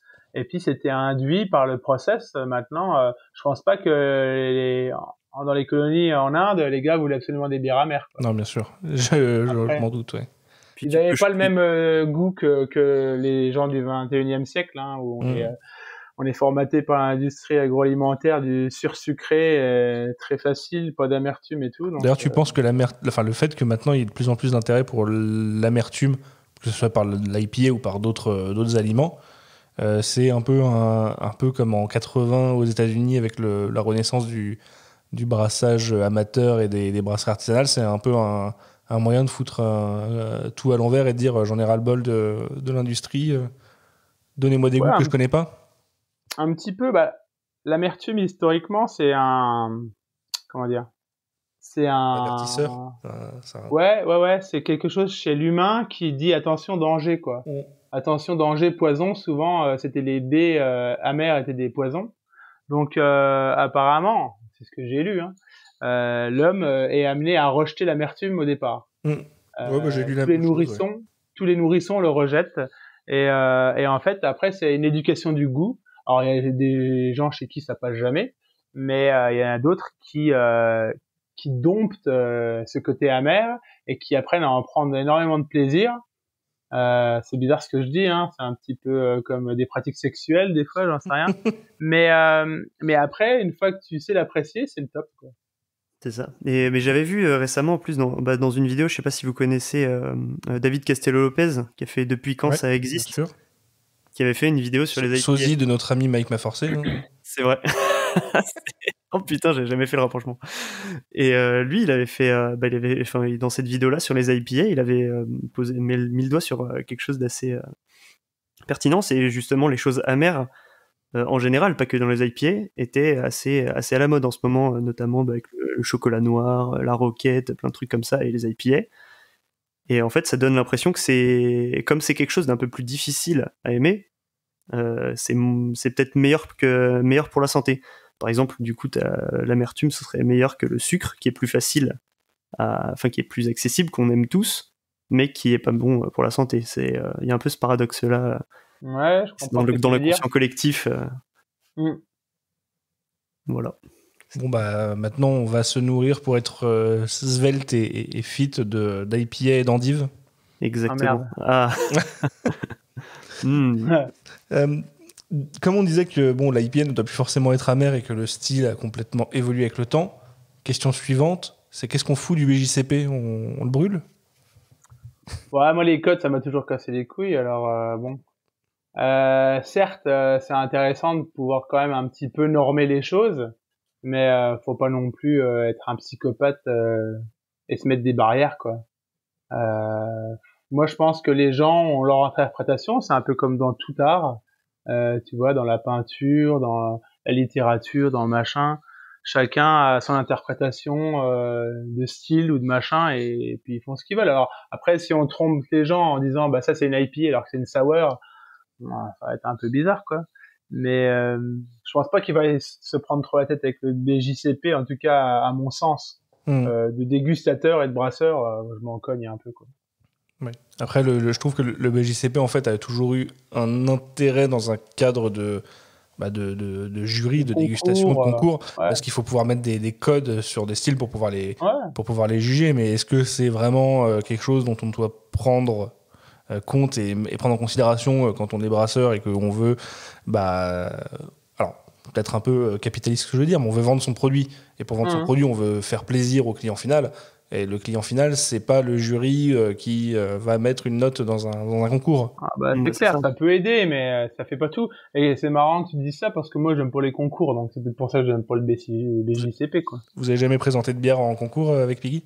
Pas de mémoire, même en amateur, pas moi. Peut-être Romain a délire un coup au salon de Saint-Nicolas-de-Port en amateur, mais moi j'ai jamais aimé ça à tout niveau, même dans la vie perso, ça me fait chier, parce que dès que t'es gosse, on t'apprend à te comparer aux autres, déjà à l'école, voilà. Donc bon, m'en fous, moi je brasse pour moi, pas pour les autres, hein. Et comme je suis sympa, j'en laisse un peu pour les autres. Alors, j'avais une réflexion là il y a pas longtemps, alors je sais plus avec qui j'en parlais, mais que les concours de bière comme ça, on avait toujours, en tant que beer geek, un regard un peu dédaigneux dessus parce que y a que des brasseries dont on n'a jamais entendu parler, des trucs locaux qui vont récupérer des médailles parce qu'ils ont payé pour s'inscrire au concours. Et on se dit, mais ces concours, au final, ils ont un intérêt qui est extrêmement restreint du point de vue de l'amateur de bière, de l'amateur pointu, on va dire. Est-ce que c'est pas aussi justement parce que toutes les brasseries qui sont appréciées de ces personnes-là ne s'inscrivent pas? Est-ce qu'il faudrait pas qu'il y ait une sorte de déclic en se disant il faut que Piggy, Opiro, de Popin, O'Clock et compagnie proposent leur bière à un concours et qu'on voit si ça fout un coup de pied dans la fourmilière ou pas? Non, parce qu'on s'en fout. En fait, il y a deux choses qui vont faire que tu participes à un concours. C'est si vraiment t'as le mental pour ça, si t'aimes bien te confronter aux autres, et que tu sois bon ou pas bon, mais t'aimes bien le challenge, la compétition. Et si malheureusement t'es une brasserie, on va dire assez standard, et que t'as besoin de la médaille pour vendre ta bière. Mais c'est pour ça que je dis toutes les brasseries qui font des concours et qui ont une médaille sont pas dans ce cas-là. Il y a aussi des gens qui ont un vrai goût du challenge et qui veulent se comparer. Alors malheureusement, toutes les brasseries sont pas représentées. Il faudrait qu'il y ait un espèce d'arbitre qui sélectionne des bières sans l'accord des brasseries, qui piochent un peu partout pour confronter des bières. Et puis pourquoi pas voir, mais je te dis, il y a très peu d'intérêt parce que qu'est-ce que j'en ai à foutre qu'on dise ta bière elle est meilleure qu'un tel ou un tel est meilleur que toi. Bien sûr, oui. Final, oui, c'est un peu de la branlette en fait. C'est suggestif surtout. Vaut mieux qu'on se mette tous assis autour d'une table et qu'on boive des bières en comptant des conneries et on avancera plus. Quoi. Mais là où c'est très intéressant, c'est qu'en fait, ça, je veux ça. La table ronde de la bière. Ah oui.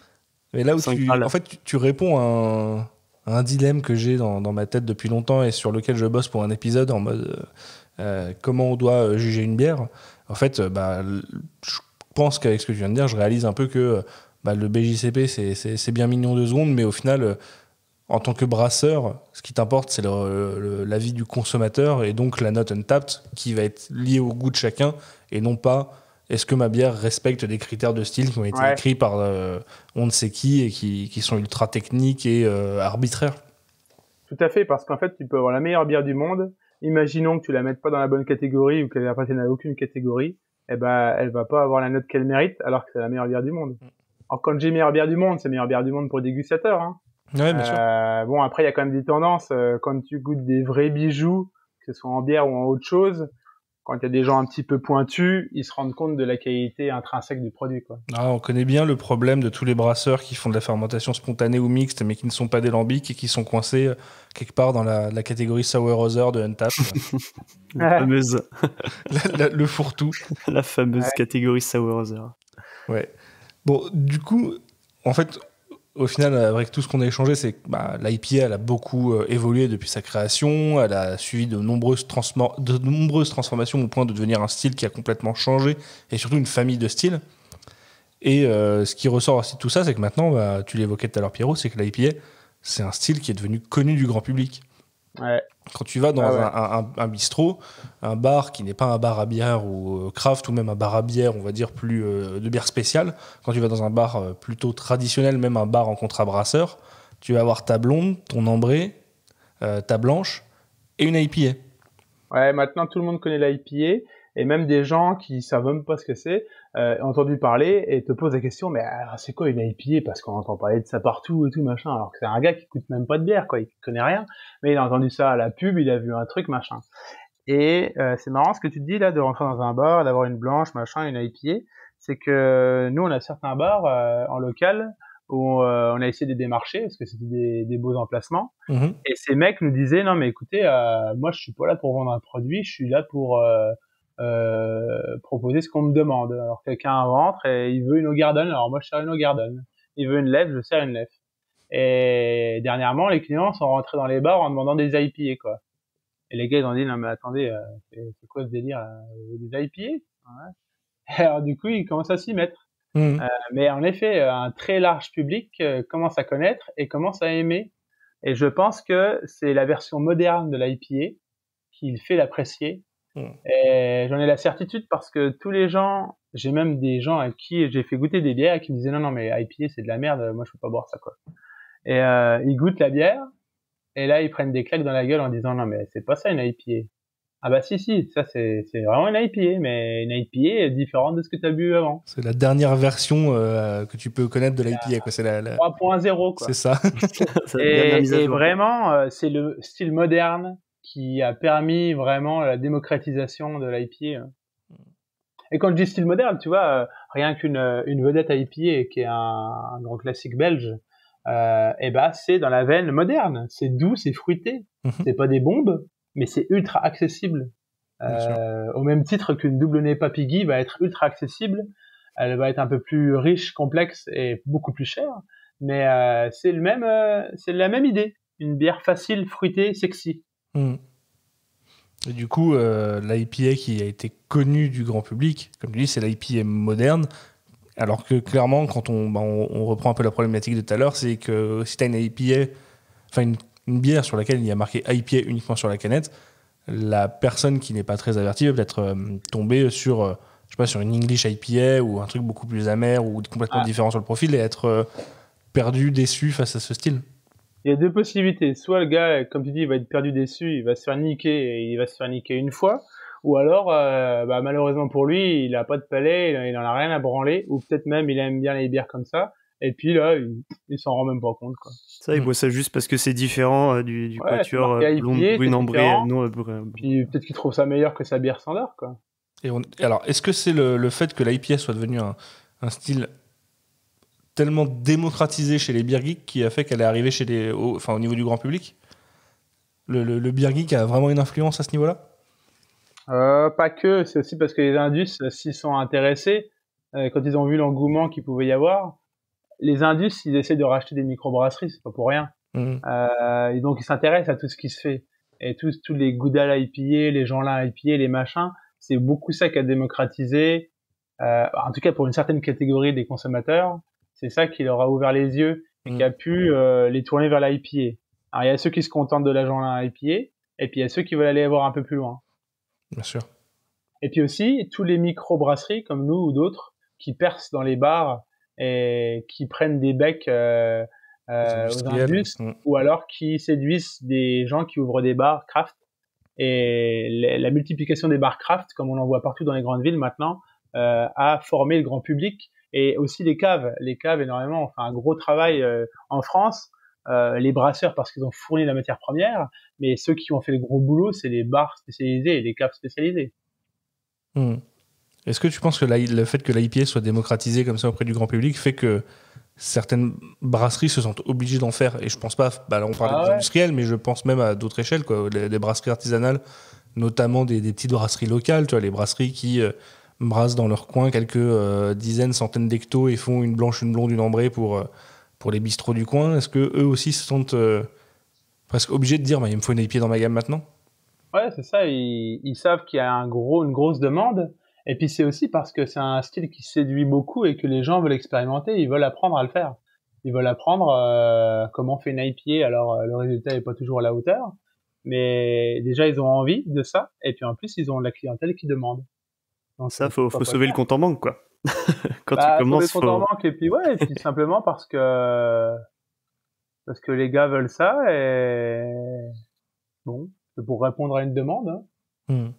Alors, en parallèle de ça, moi j'ai l'impression que, en tout cas si on regarde vraiment sur un public plus geek et averti, les IPA alors je vais pas dire traditionnels, mais les IPA modernes qui ne sont pas des doubles, triples IPA ou double NEIPA commencent déjà même à perdre un peu en popularité, justement face à ces bières plus juteuses, plus chargées en alcool, que sont les double NEIPA, les triple NEIPA et ainsi de suite. Est-ce que c'est quelque chose que tu ressens aussi, toi? Bah ouais, un petit peu. Après, c'est sûr que c'est une histoire de goût, comme je disais. Et moi-même, j'aime bien les bières très simples. Moi, les bières que je préfère de chez nous, souvent, c'est des saisons. J'adore les saisons. Donc là, on est vraiment pas sur une bière exubérante. On est quelque chose de plus équilibré, quelque chose d'assez sec. Des fois, c'est houblonné, pas forcément des bons houblonnés. Mais à côté de ça, même si j'aime bien les bières simples, quand je bois une IPA, moi, j'ai envie d'un truc moderne, quoi. Un truc bien sexy qui claque en fruit de la passion, mais qui est équilibré, qui a de la texture, qui a de la longueur. Moi perso, j'ai vraiment du mal avec les old school à l'IPA, quoi.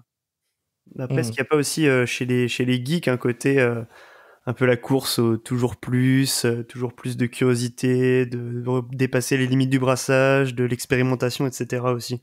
Bah, c'est en essayant de se surpasser qu'on crée des choses nouvelles, qu'on fait avancer les choses. Faut pas non plus tout faire dans l'extrême, mais c'est ça qui fait avancer le bateau un peu. Hein. Alors attends, je vais revenir avec une de mes théories un peu foireuses, et peut-être pas foireuses, et tu vas me dire ce que t'en penses.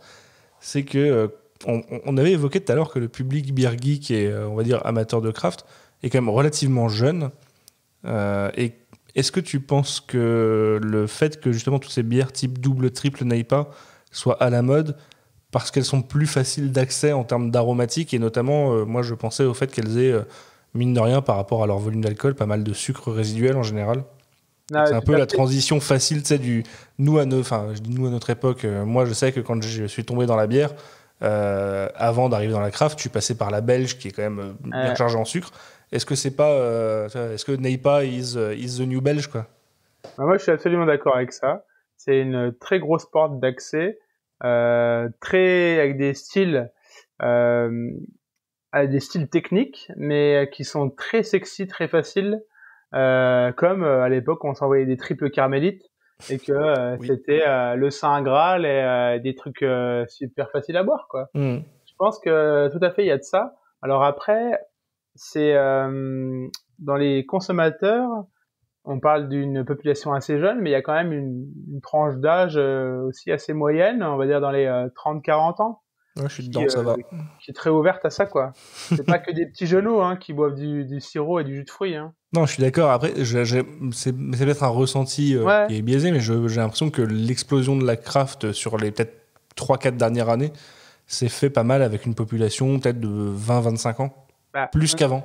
ouais. Et puis quand tu regardes, on parle des IPA, mais il y a aussi tous les styles modernes de pastry, machin, Ah les oui. couilles là. Alors ça, par contre, moi, je suis beaucoup moins fan.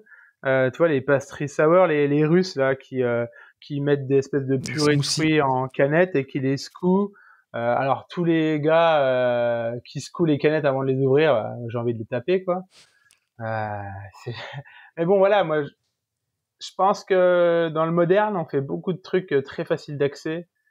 Et d'ailleurs, est-ce qu'on ferait pas comme les industriels, comme des connards, à se retourner vers le sucré et à abandonner les trucs un peu plus complexes comme l'acidité, l'amertume, tout ça, quoi. Tu veux dire que la prochaine grande trend chez Piggy, ça va être la triple belge? Je sais pas. Mais la vie, c'est cyclique, alors peut-être que les microbrasseries vont se réeffondrer et se faire bouffer par les indus. Peut-être qu'on aura merdé parce qu'en fait, on aurait fait des trucs de merde qui plaisent plus, quoi. Tiens, à titre de pure curiosité, tu peux ne pas répondre. Vous avez déjà été approché par des industriels pour être potentiellement Euh, racheté ou au moins avoir un investissement C'était indirect, mais il y a quelqu'un qui a demandé si on était intéressé. C'était indirect, alors on sait pas quelle brasserie c'était. Ouais, vous avez une offre Et sans c'était savoir de qui, quoi. un espèce d'agent, il y a même pas une Mm. offre d'argent. Hein. Ouais. Mais on a dit non. Hein. Non. Mm. Ça vaut pas le coup, on n'est pas assez gros là. Non, mais on est bien là où on est, on fait ce qui nous plaît. Et c'est sûr que tous des petits comme nous vont être approchés à un moment ou à un autre. Je connais pas du tout, mais des gens comme la débauche et compagnie, ils vont forcément intéresser du monde à un moment, quoi. Ah ouais, bien sûr. Tu vois, bah Gallia à Paris a été racheté. Ouais. Après, tu as des Gallia. brasseries qui ont peut-être plus de facilité à être rachetées, on va dire, par leur business model ou je ne sais quoi, mais... Bah, vu comme on est parti là, d'ici 4-5 ans, il y a moyen qu'on fasse un peu bander quelques indices, ouais. Ouais, mais ce que je veux dire par là, c'est que tu vas faire bander des indus d'un côté et être ouvert à bosser avec un indus de l'autre. Ah oui, non, Tout mais le monde alors qui lance non. une brasserie artisanale, j'espère en tout cas, n'a Pour moi, pas c'est pour objectif incohérent. final de dire je veux être la plus grosse brasserie artisanale, la plus populaire pour au Ah non, final bah non. récupérer un gros chèque. La preuve, c'est que nous, là, actuellement, on a racheté deux nouveaux fermenteurs de 10 000 hectos. Non, je suis un connard. De 10 000 litres, de 100 hectos. Oh, le gars. 10 000 hectos, ouais, Ouais, ça tranquillou, grossit quoi. pille. Hein. Prendre la Ouais, place. non, non, de 10 000 litres, de 100 hectos. Et on a atteint à peu près, on va dire, 5 500 hectos à l'année. Et là, on est au max. On est au max que le local peut accepter. On est au max que psychologiquement, on est prêt envoyer parce que après ça veut dire déménager, racheter notre installation, grossir encore plus, avoir plus de salariés. À un moment, ça n'en finit plus. Tu vois, je parlais de gens comme Daniel Thirier au début là. Lui, c'est quelqu'un qui a dit à un moment basta. Je pourrais évoluer, je pourrais grossir, mais j'ai pas envie. Je suis bien, j'ai ma vie, j'ai ma rentabilité, entre guillemets un peu ma tranquillité, parce qu'une fois que le bateau va bien, bon, on trouve son équilibre, et puis j'arrête là. Et moi, Piggy, j'ai envie que ce soit un peu comme ça. J'ai pas envie que ça grossisse indéfiniment pour sans cesse relancer la machine et puis à 60 ans crever parce que t'as fait ça toute ta vie. Là, on est bien. Je pense qu'on va pas grossir plus, quoi. Et d'un autre côté, j'ai l'impression que cet engouement autour de la craft au point de venir intéresser même les industriels, ça a créé peut-être un effet bénéfique aussi de faire connaître ce mouvement-là et peut-être de donner plus de liberté aux gens qui veulent se lancer dans ce milieu-là et notamment d'avoir peut-être plus de facilité d'emprunt auprès d'une banque pour se lancer, pour grossir. Ah bah l'explosion de la microbrasserie, oui, ça a aidé beaucoup de projets qui n'étaient pas suivis par les banques au départ ou qui ne l'auraient pas été.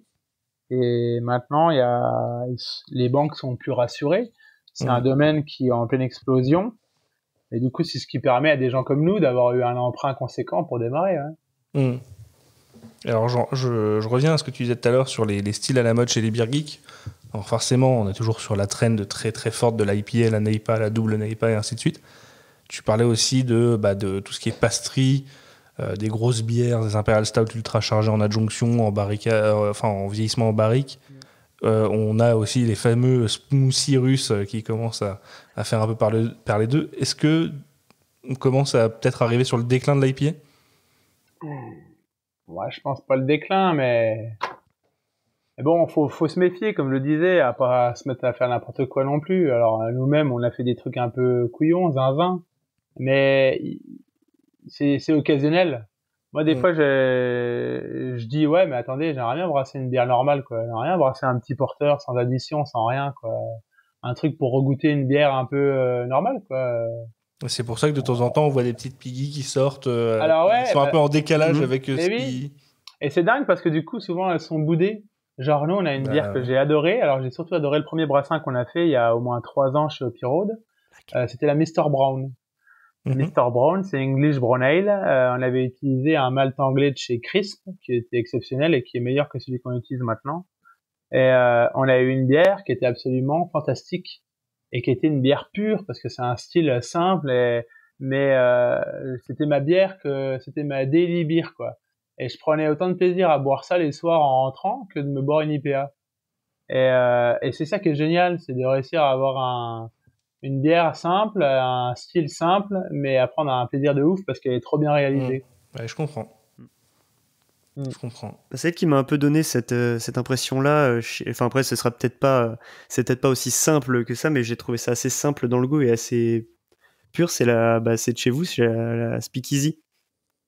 Yes, Speakeasy, c'était assez cool. C'est une petite pale ale bien sympa. Et franchement, c'est ce qui se rapproche beaucoup de mon idée de la daily beer. C'est vraiment ça simple, ça se boit bien, mais ça a quand même de l'intérêt. Ouais. Et c'est pas super fort. Enfin, tu bois ça après une journée de boulot, t'es bien, quoi. Ouais, c'est la petite go-to IPA que tu veux avoir pour quand t'as besoin de boire un truc sans vouloir te prendre la tête, si tu veux te rafraîchir, tu veux une bonne bière qui a du goût sans forcément chercher à repousser des limites. Ouais, ça, clairement. Et quand on avait fait le podcast sur les beer geeks, on disait que le beer geek ne buvait jamais 2 fois la même bière. Celle-là, je l'ai bu 5-6 fois. Cool. Ouais, il y en a comme ça. Des fois, t'arrives à y revenir un peu. Ouais. Ouais. Et du coup, le beer geek, on parlait pour rebondir sur cet épisode qu'on avait fait sur les beer geeks, le cycle du beer geek qui finit par revenir à la lager, c'est mythe ou réalité ? Je sais pas trop. Moi, je pense que il peut apprécier une bonne lager, mais ça dépend de l'occasion, ça dépend pourquoi. Maintenant, une lager, aussi bonne soit-elle, elle te conviendra pas tout le temps. Et quand tu veux goûter une très grande bière, c'est quand même pas souvent une lager que tu bois, quoi. Mais là, je parle vraiment de quand tu veux prendre des grosses claques dégustation. Ouais, je suis assez d'accord et c'est un peu l'idée que je me suis fait depuis cet épisode qu'on a tourné il y a plus même presque 1 an et demi maintenant. Ouais, c'était au tout début du podcast en mars. C'est peut-être en mars. C'est avant avril, le premier confinement. Avant ou Donc pendant février, mars. Non, on l'a fait en présentiel, celui sur les Beer Geeks. Celui sur les Beer Geeks, on l'a fait. Ah ouais, on était casé à la Binouze Paradis. Ah non, t'as raison. Non, je confonds avec celui sur les lagers. Tout à fait. Non, on l'avait fait. Désolé. On l'avait fait en distance. Donc c'était vers avril et tout. Et c'est vrai que du coup, je me suis fait une autre idée du coup de ce cycle du Beer Geek. Et en fait, je trouve qu'il a pas tellement de sens parce que oui, c'est vraiment selon les occasions, selon les contextes de dégustation, selon avec qui t'es. Il y a beaucoup de paramètres qui font que tu vas apprécier la bière. Ouais, le Beer Geek peut-être expérimenté sera plus apte à apprécier des bières simples, mais c'est pas pour autant qu'il va y revenir de manière il sera meilleur juge entre guillemets parce qu'il a une meilleure expérience et je pense que ce qu'on recherche les beer geeks, les amateurs de bière, c'est la qualité avant tout et que du coup une lager de qualité ça fera toujours plaisir, mais comme je disais qu'on n'aura pas à tous les moments. Si tu cherches une lager, tu vas prendre une lager de qualité. Si tu cherches un stout, tu vas prendre. Enfin voilà. Tu vas pouvoir piocher dans les trucs de qualité quand t'en as envie. Tu reviens d'une séance de sport, t'as envie de boire une bonne petite lager désoiffante, mais qui soit aromatique, équilibrée, qui passe crème, qui te donne envie d'en boire une deuxième, quoi. Alors j'avais moi une dernière question. On sort un petit peu du cadre de l'IPA quand même, mais on a vu que l'IPA arrivait à devenir connu du grand public. Est-ce qu'on peut répéter l'histoire et peut-être que je sais pas, ce qui est arrivé après l'IPA chez les beer geeks, c'est un peu peut-être les bières acides, les sour. Est-ce que ça va finir par arriver chez les beer geeks, chez le grand public? Est-ce qu'on va voir la Goodale Sour bientôt? Il y a de fortes chances. Peut-être pas avec la même puissance, parce que la sour reste un peu plus typée, un peu plus, on va dire, un peu plus niche, difficile d'approche. Ouais. Mais par contre, ce qui peut vraiment s'y exploser, c'est tous les styles Wild Ale, tout se fait fermentation mixte et vieillissement en barrique. Alors ça, c'est encore un peu différent parce que en termes de coût de revient, des bières au prix de vente, mais je pense que est-ce du potentiel, quoi. Est-ce que sur ces bières-là, justement, le fait qu'il y ait une fermentation longue, qu'il y ait de la barrique, du vieillissement, va pas être plus juste, enfin le tarif va pas être plus justifié aux yeux du grand public que tu vois, de mettre 15 € dans une 75 centilitres de Wild Ale que de mettre 7 € dans une canette 44 de double IPA. Je sais pas s'ils s'en rendront compte, peut-être. Après, ça reste de la bière et pour beaucoup de grand public, ça va pas le faire. Alors j'exagère un petit peu. La bière, c'est 4 € le pack de 6. J'exagère un peu quand je dis que le grand public va s'ouvrir à la Wild Ale, mais bon, je pense que c'est quand même un style qui a un avenir assez intéressant. Et bon, on verra bien. Moi, j'ai envie que ça se démocratise plus, en tout cas, qu'en France, par exemple, on en fasse plein, quoi. Ça, oui, puis on a le patrimoine pour. Hein. Ouais, en fait, entre les barriques d'alcool fort et de vin, on est capable de faire un style, un French style wild. C'est marrant parce que tu retombes sur ce qu'on disait dans un des épisodes qu'on a fait il y a pas si longtemps, enfin il y a pas si longtemps que ça. Il y a un des épisodes assez récents qui était justement sur le thème du patrimoine brassicole français et de est-ce que la France est un pays de bière. J'avais discuté de ça avec la brasserie Espebay qui travaille un petit peu là de saison, de barrique et de ce genre de choses. Et en fait, on en arrive à cette conclusion-là, c'est que si la France veut devenir un pays qui est reconnu pour ses bières à l'international, il faut jouer sur ce créneau-là. On a une culture et une richesse en alcool, que ce soit le vin ou en spiritueux, qui est assez large. On a clairement des ponts à relier avec la bière. Bien sûr, et avec tout ce qui est levure indigène qui peut être contenue sur des fruits ou ailleurs, il y a moyen de travailler des choses, mais là il faut qu'il y ait une vraie équipe qui s'y mette et qui développe ça, alors en partenariat avec des brasseries, avec des chercheurs, avec des machins. Mais il y a moyen d'isoler des souches, il y a moyen de sélectionner des types de barriques, de créer des recettes pour vraiment sortir un truc bien racé et qui envoie du bois, quoi. Et moi je pense que j'ai fait un peu le tour de tout ce que j'avais préparé sur cet épisode sur les IPA. Je sais pas si Maxime, toi tu as des dernières interrogations sur les IPA en particulier, ou peut-être même sur Piggy, vu qu'on a Pierrot sous la main, c'est quand même une chance. Oui, en effet. Non, là juste, t'avais parlé tout à l'heure en évoquant les styles de cold IPA. Et je vois pas ce que c'est. Je sais pas trop non plus. Je sais que ça commence à arriver. J'ai plusieurs mois, tu vois, en travaillant avec des brasseries, je sais que j'ai plusieurs brasseries qui m'en ont proposé. J'ai essayé de me renseigner un peu sur le style. Peut-être que Pierrot, lui, est plus au fait. Personnellement, j'ai jamais entendu parler. Ok, et ben de ce que j'ai cru comprendre, une cold IPA, ça serait une IPA très très légère sur la base maltais et qui va juste venir faire part au houblon. Mais pour moi, c'est un petit peu la définition de l'IPA relativement moderne. Donc, non, mais je sais pas trop. Okay, moi, j'ai cru que ça faisait un peu écho au Icebox IPA, du coup. Ça n'a rien à voir. Non, mais on n'est pas sur une IPA Icebox à 18 degrés. Non. Dont qu'on n'a pas cité d'ailleurs. Ouais. Après, du coup, les gars, je vous avoue que va falloir que je tarde pas à vous les donner. On arrive sur la fin, il n'y a pas de problème. Cool. Bah, du coup, vu que c'est la fin, je propose qu'on conclue sur juste un petit partage, je sais pas, de coups de cœur récents. Est-ce qu'il y a une bière qui vous a marqué dernièrement, un style, une brasserie, quelque chose qui s'est passé dans le milieu de la bière? Vas-y, Pierrot. Vas-y, Pierrot, ouais. Putain, ça fait chier parce que je suis plus à la page, moi. Et malheureusement, je goûte beaucoup trop de Piggy en ce moment et pas trop de trucs, et ça, c'est pas bon du tout parce que... Parce qu'il y a une Piggy, t'as plus marqué que les autres? Non, mais j'ai pas envie d'en parler d'ailleurs. Mais non, parce que pour la créativité, et puis c'est important de goûter d'autres choses. Mais qu'est-ce que j'ai goûté? Bon, ça remonte un petit peu. Mais moi, du coup, j'avais pris beaucoup de grosses claques avec des American Wild Ale, des trucs de chez Side Project, des trucs comme ça. Il y a vraiment des bijoux. Donc voilà, c'est pour ça que j'attends que des gens fassent des bonnes wild en France. Je sais que Popin a commencé à faire la barrique à crever et j'espère qu'il va nous sortir du lourd, quoi. Il y a déjà des trucs qui te séduisent en France de ce qui est disponible actuellement? Je goûte pas assez, j'ai pas trop goûté les ammonites, j'ai découvert quelques petites bières de la brasserie du Mont d'Or qui fait des trucs sympas, mais non, j'ai pas trop goûté de trucs. En vrai, je suis très content que tu aies parlé d'ammonite parce que ça aurait fait un épisode sans mentionner ammonite et ça aurait pas été j'avoue, on n'en avait pas encore parlé. Ça aurait pas été un vrai épisode. Je connais mal, c'est Simon, le brasseur. Ouais, c'est Simon, ouais. Je connais mal ces bières, j'en ai goûté une ou deux. Alors j'avoue que la première que j'ai goûtée, je sais pas si c'est parce que je suis un connard, mais j'ai dit ouais, c'est pas mal, mais bon, c'est juste une sour avec du fruit, quoi. J'en ai regouté une ou deux dernièrement qui étaient bien. Après, je goûte pas assez. Un jour, il faudrait que je fasse une dégustation avec lui. Je lui dise, tu m'envoies tout ce que t'as de plus lourd, et puis je te dirai si c'est buvable ou pas, quoi.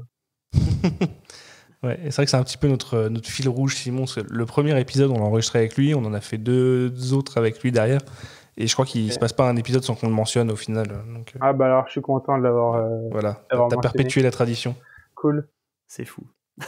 Bon, à toi, Max, qu'est-ce qui t'a plu dernièrement? Qu'est-ce qui t'a marqué? Là, très récemment, il y avait la Saint-Bon-Chien 2012 là, que j'ai posté récemment sur mon compte Insta. Qui, ouais, non, franchement, Saint-Bon-Chien, ça reste un grand classique des fermentations mixtes et c'est incroyable, quoi. C'est très bon. Et un petit peu, il y a un peu plus longtemps, enfin, il y a peut-être un mois et demi de ça, j'ai goûté la Mirabelle Tilquin. J'ai pas encore la mienne sous les mains, j'ai hâte de goûter ça aussi. C'était bon? Ouais, c'est très bon. Je n'ai pas goûté, enfin, je peux pas. Est-ce que ça goûte bien la Mirabelle? Bah, plutôt bien, ouais. Ouais, il y avait un petit côté tarte et tout qui était super bien, toujours avec la pâte Tilquin, un peu avec une note un peu épicée, un peu terreuse que j'aime bien. Et non, franchement au top. Là, tu parles à quelqu'un qui est 50% lorrain et qui a un amour pour la Mirabelle assez prononcé. Et donc, du coup, c'est vrai que la Mirabelle dans la bière, j'ai jamais trouvé ça bien travaillé. Bah, tu m'en diras des nouvelles. Dernièrement, il y a Iron qui a fait sa sour Mirabelle. Malheureusement, c'était bon, mais je croyais que le fruit était beaucoup trop discret. Donc j'espère que je me rattraperai sur celle-là. Après, j'ai pas la même attente que toi en Mirabelle, du coup. Je sais pas si tes standards correspondent aux miens. Je sais pas, il y a une Piggy à la Mirabelle, là, non? Bah ouais, justement. En fait, c'est marrant parce qu'on fait la Golden Ticket depuis 2 ans. C'est vrai. Oui. Mirabelle Safran. Et en fait, bon, j'ai énormément aimé les premiers essais qu'on a fait chez Romain. La première version m'avait un peu moins plu, mais c'est quand même chouette. La deuxième version, on l'a fait pile il y a 1 an, qui était mieux. Et j'ai goûté ma dernière bouteille il y a 10 jours. Et vraiment, j'ai trouvé ça excellent. Et là, on va la refaire. Donc, si tu as l'occasion de goûter une Golden Ticket, je pense que j'ai goûté le premier batch. Mais je l'ai goûté, je pense que je l'ai goûté en plus très jeune. Ouais. Et honnêtement, j'avais trouvé ça sympa, mais je trouve que la Mirabelle était complètement écrasée par le safran. Ouais. Et je pense que c'est parce qu'elle était peut-être trop jeune aussi. Le safran a peut-être tendance à s'effacer un peu plus avec le temps. Ouais, alors après, ça dépend de l'équilibre. Chacun ressent un truc différent. Mais là, la deuxième, là, si t'arrives à en trouver du deuxième batch, c'est top, quoi. Bon, bah, Et je si testerai t'aimes ça. pas, tu m'appelles, je la bois. Pas de problème. J'essaierai de mettre la main sur le deuxième badge du coup. Et du coup, pour conclure, mon petit coup de cœur récent, je vais faire écho au dernier épisode du podcast qui était sur Iron parce que David en a beaucoup parlé pendant l'épisode de la Berliner Weiss qu'il a sorti. La Berliner Weiss classique, sans adjonction de fruits, sans rien. J'ai pu la goûter et c'est vrai que c'est très très bien fait, c'est super bon et Ça fait plaisir. Et c'est très plaisant de retrouver ce style classique sans adjonction et de goûter ce qu'est une Berliner Weiss, une bière de blé légèrement acidulée, très vive, fraîche, ultra peintable, qui désaltère de fou. C'était vraiment très très bien fait, j'ai beaucoup aimé. Et je comprends en fait la tristesse de David quand ce genre de bière n'a pas le succès escompté, parce que c'est parce que malheureusement je cherche le public, mais c'était tellement bien fait que fallait que je rende hommage à cette bière. Bravo, en tout cas bravo David et continue comme ça mon gars. Et ben voilà, je pense qu'on en a fini avec cet épisode. Merci encore Maxime de nous avoir accompagnés malgré un planning compliqué, et merci beaucoup Pierrot d'avoir accepté l'invitation. C'était top de t'avoir sur un épisode sur les IPA, c'était très enrichissant. Ouais, très cool. De rien, merci à vous pour l'accueil. Pour conclure le podcast, on va mettre le générique de fin et je vais un peu changer les traditions. On va mettre notre message de rappel de nos amis des Troyens. Ouais. Je vous dis à bientôt, salut. Ciao. Ciao. Bienvenue sur Sirotons le Houblon, un podcast qui est vachement bien. Vous voulez aider ce podcast ? Lâchez un commentaire, mettez 5 étoiles et poussez-le vers la gloire. Merci. Un gros bisou des Troyens.